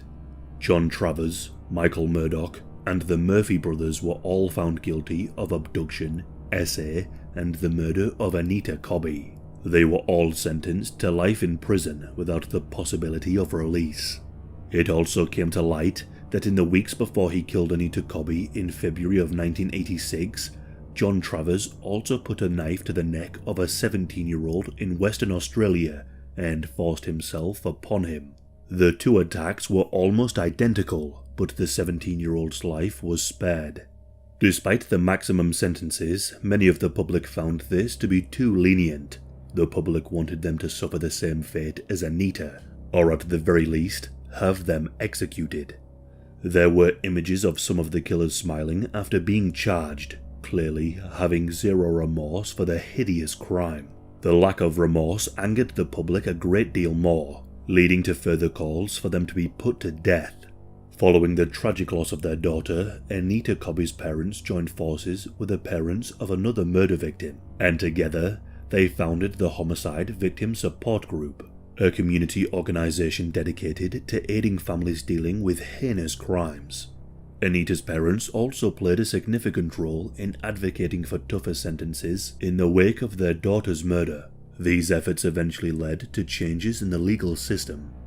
One of the 5 men, Michael Murphy, died in Long Bay Hospital on the 21st of February 2019 at the age of 66. The other men remain behind bars. Some of them have faced regular beatings from other inmates. John Cobby is always happy to hear of the news of the beatings against these men.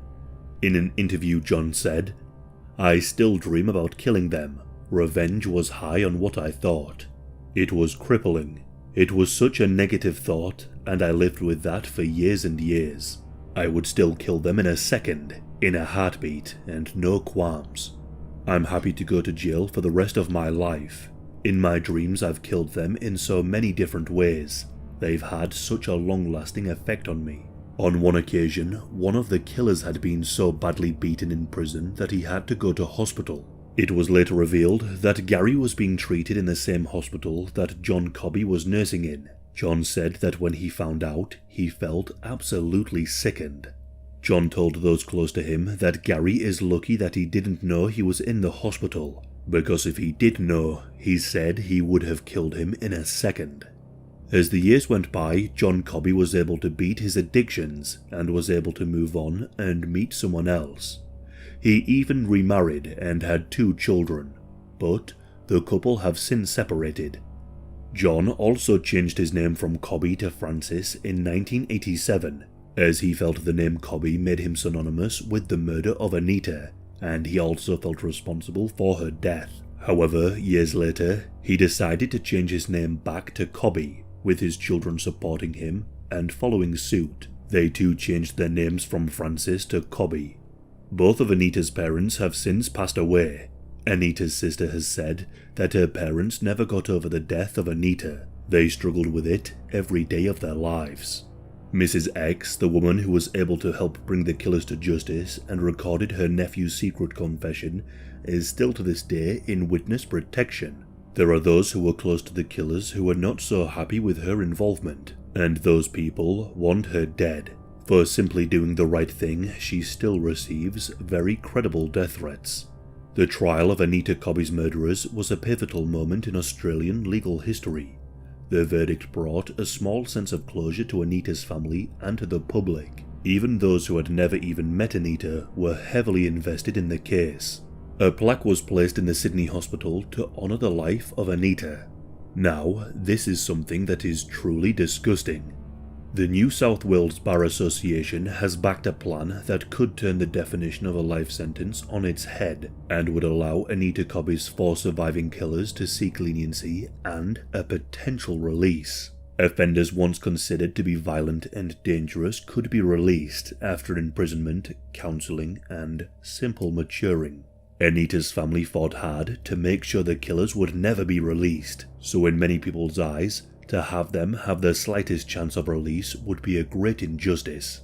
As I said earlier, this case is considered to be one of the worst in Australian history. So, if there are any signs that these men are likely to be released, the Australian citizens will likely protest the decision. If any of the killers are to be released, I shall do my best to let you all become aware. We can only hope that the 4 remaining killers are kept where they belong.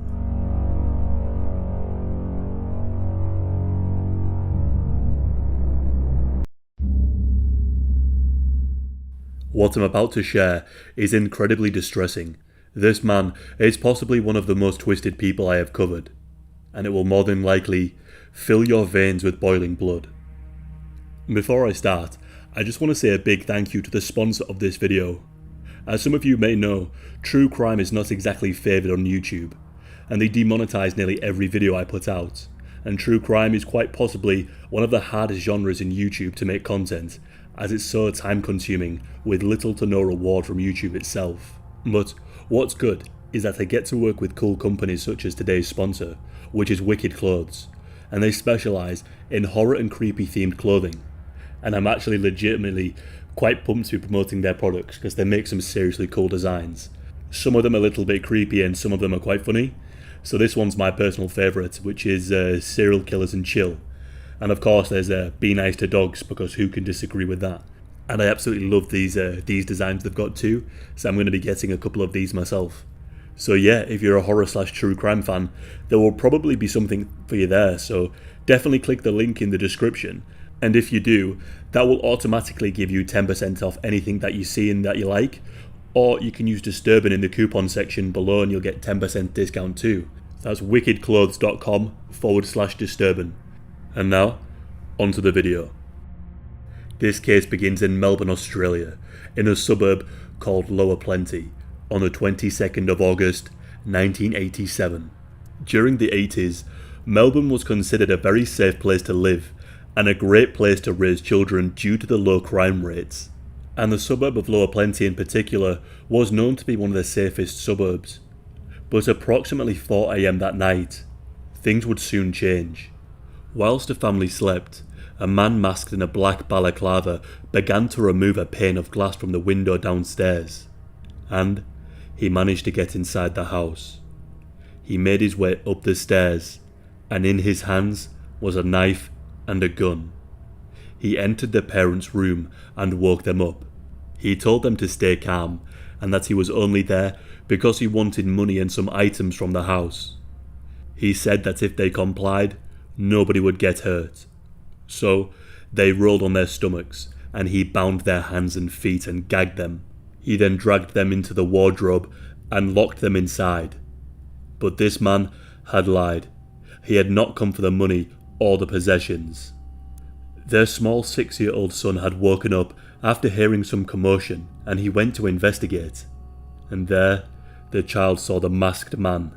He grabbed the boy, blindfolded him and gagged him, and then tied him to his own bed.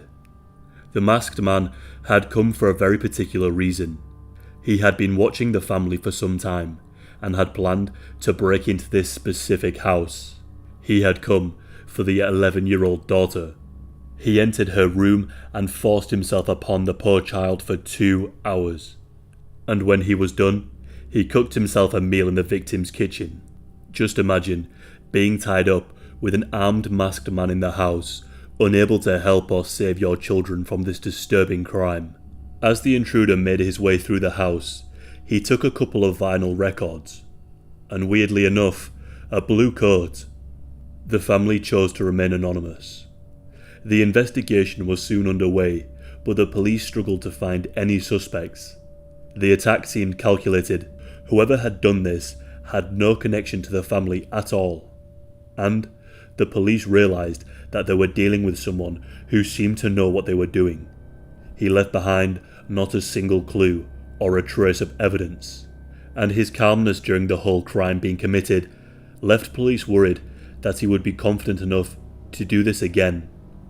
The media would soon dub this man Mr. Cruel. The 11-year-old daughter remembered that the attacker had used a phone to threaten another family. Mr. Cruel made threats to this person on the other line, saying that his children would be next. But when the police reviewed the family's phone records, they found that no call had ever been made during that time. The police were desperately searching for this man, concerned that he would for sure strike again. But for the next year, Mr. Cruel seemed to go quiet, which was much relief to the investigators. But that would soon end. Mr. Cruel had already planned his next victim. December the 27th, 1988. Another family would soon fall prey to this man. He chose another quiet suburb in Melbourne. At approximately 5:45 that night, a man named John Wills was fast asleep, when suddenly he felt something cold press against his head, and a voice telling him not to be a hero. Mr. Cruel was wearing his signature mask and had managed to break into the family home. That something cold that John felt pressed against his head was of course a gun. Mr. Cruel stuck with what worked the last time. He bound and gagged the parents and told them that he was only there for the money. He then went through the house and cut the home phone lines, and when he was done doing that, he made his way to the bedroom where the family's children slept. Inside was 5-year-old Annette, 8-year-old twins Robin and Linda, and 10-year-old Sharon. It was Sharon who he had come for, and he even knew her by name, which he more than likely knew because the family was in the newspaper only recently after they suffered a house fire. It would only take the parents 15 minutes to break free from the restraints, and when they finally did, they ran to their children's room, only to be met with a gut-wrenching realization that this man had taken Sharon, their eldest daughter. John ran to call the police, but of course the phone lines had been cut, so he quickly ran to the neighbour's property and desperately rapped on the door until they opened. The police, along with the neighbourhood, searched for the little girl, but she was nowhere to be seen. The family spent 18 grueling hours in a frantic state, faced with the very possible realization that they may never see their daughter ever again. A woman was walking by the Baywater High School when she noticed what seemed to be a person wrapped in green plastic bags. She went over to investigate, and the person dressed in these bags was Sharon. Thankfully, she was still alive, but she had suffered the same fate as the previous girl, but she seemed to be in good spirits despite the traumatizing experience that she had endured. Sharon was quickly reunited with her parents, and she was questioned by the police in hopes that she would give some clues that could help find this man. But what she told them was very strange to say the least. Sharon was blindfolded the entire time, so she wasn't able to give a physical description of Mr. Cruel, but she told the investigators that he came across as rather gentle and kind, and that he spoke softly. This left the police a little confused. She went on to say that he had made her a Vegemite sandwich and gave her some lemonade to drink. And just before he released her, Mr. Cruel had given her a bath and washed her. He had also clipped her fingernails and toenails and brushed her hair and teeth. This was more than likely done to remove any DNA evidence that she might have had under her nails or on her body. What is also upsetting about this is the aftermath. Mr. Cruel instilled a great deal of fear within the Wills family. The parents refused to leave their children's side at night, and they all slept in the same rooms together for months after this taking place. A generous member of the public gifted them with a large dog to help them feel more safe and to alert them of any intruders. John was really hit by this happening, and he beat himself up for a long time after, reliving the night in his mind, wishing he could have done more to save his child from harm. But unfortunately again, the investigation went nowhere. Mr. Cruel had left behind little to no evidence for the police to work with. But Sharon told them that during the duration of the kidnap, she could hear planes going above her head. Mr. Cruel went quiet again, and nothing happened for nearly 2 years, until July the 3rd, 1990. True to his style, he chose another quiet Melbourne suburb. This time, it was Canterbury, a neighbourhood home to many politicians and public figures. Mr. Cruel had targeted the Linus family, which included Brian and Rosemary, the parents, and daughters Fiona, who was 15, and Nicola, who was 13. Brian and Rosemary had chosen this suburb deliberately because of how safe it would be for their children. The parents were attending a party that night, which left the two girls home alone. The two girls were asleep, but at approximately midnight that night, when they were awoken by Mr. Cruel, shouting demands at them. The girls woke up and saw the knife and gun, and knew there was nothing they could do. He told Nicola to get her school uniform while he began to tie up Fiona in her bed. While he was tying up Fiona, he told her to remember a message and to pass it on to her parents. He said her parents would have to pay him $25,000 to get Nicola back alive. Mr. Cruel then finished up tying Fiona and grabbed Nicola and dragged her into Brian's car. He then drove away with her. The family were from Britain and had been staying in Australia on business. They were due to leave in the next couple of weeks. Only 20 minutes would pass until Brian and Rosemary would return from the party. When they got to the house, they saw that their car was missing and the front door was wide open. Once they got upstairs, they found Fiona tied up in her bed, and she told her father about the message that Mr. Cruel had left. But strangely, he did not provide Fiona or anybody else with any kind of information about how he wanted to receive the money. And again, there was no evidence left at the scene. Nicola was taken for a disturbing total of 50 hours, and she was abused for the majority of that time. She was found just a short distance away from her home. Unlike her previous victim, she was clothed and wrapped up in a blanket. Mr. Cruel had dropped her off and told her not to take off her blindfold until he had driven away, and she did as he said. And once he had gone, she ran to a nearby house and was quickly reunited with her parents once again. Both Sharon and Nicola gave similar information regarding Mr. Cruel. They both said he spoke in a blunt but soft way, and both girls remembered hearing planes overhead. Nicola managed to get a slight peek of him through her blindfold, and said that he had gingery brown hair. Both Sharon and Nicola had been bathed, had their toenails clipped, and had their teeth and hair brushed. And both described the haunting mask he wore, the black balaclava with white stitching around the eyes and mouth. Mr. Cruel had already committed some of the most disgusting and despicable acts one could ever commit, but I am sorry to say, it would soon get worse. On April the 13th, 1991, Mr. Cruel would strike once again. This time, he had picked out the Chan family. The parents of the family were John and Phyllis Chan, and they owned 3 restaurants and owned various rental properties, which meant They often worked a crazy amount of hours, up to 18 hours per day each. Their 13-year-old daughter Carmen was babysitting her two younger sisters, Karen and Carly, and they were left alone until around midnight. At approximately 9 p.m. that night, Carmen and her sisters walked into the kitchen to make some food, but when they got into the kitchen, they were met with the disturbing sight of Mr. Cruel, standing there in his signature mask, wielding a large knife. He used the same old lines that he told his other victims. He reassured them that he only wanted money. He told Carmen to show him where the money was, and then shortly after, he grabbed Carly and Karen by the hair and threw them into a cupboard. He then pushed a bed in front so they would not be able to escape easily. The young girls managed to free themselves after a few minutes, only to discover their big sister had been taken. Mr. Cruel had taken Carmen, and he spray painted the words "More to come" and "Payback" on their car. Again, there was little to no evidence left at the crime scene.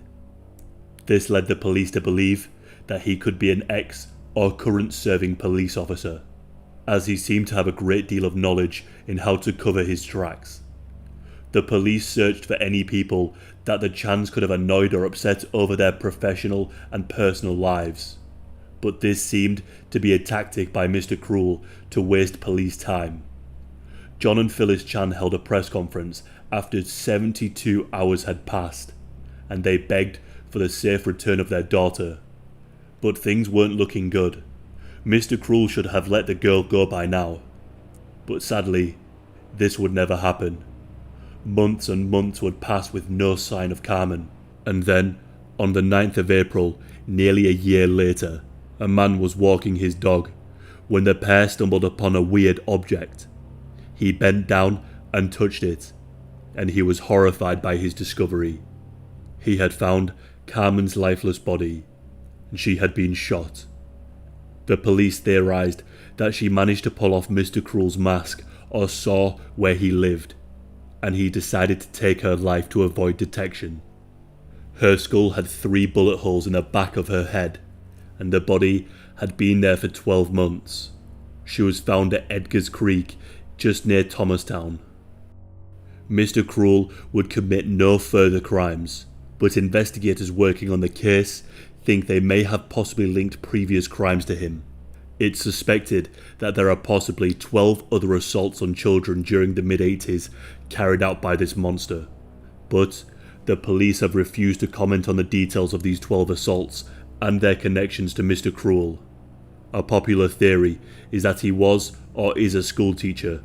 All of the crimes that he committed took place during the school breaks. Mr. Cruel is a master of evasion and has frustrated the police for over 30 years. They have described him as a highly intelligent person who puts serious efforts in to avoid being caught. He even went as far as to survey his victims prior to committing these despicable crimes, and made sure not to leave a single trace of any DNA at the crime scenes. At one point, many investigators believed that Mr. Cruel could have been the Golden State Killer too, due to similarities in their behaviour. They theorised that he could have taken trips to Australia from time to time and committed these acts. But once the Golden State Killer was actually captured and questioned about this, they quickly ruled it out. The hunt for this evil man is not over, and the police hope they can one day deliver some kind of justice to the victims and bring closure. Mr. Cruel is believed to have videotaped and taken photographs of his attacks. Detectives believe that he is still alive, and that he has distributed many of the tapes and photographs. At present, the police have searched 30,000 homes and interviewed 27,000 suspects over the attacks, and there is still a $300,000 reward for information leading to the capture and arrest of Mr. Cruel. To think you have the right to go into innocent families' houses while they sleep and do unspeakable things to children takes an incredibly twisted person. The children he abused will forever be scarred, and the parents will live in constant guilt that they failed their main duty to protect their children from harm. At this moment in time, the case of Mr. Cruel is ongoing, and he remains one of Australia's most wanted criminals. A big thank you again for Wicked Clothes for sponsoring the video, and remember to click the link in the description and check out the site for 10% off all purchases. And I'll see you guys in the next video.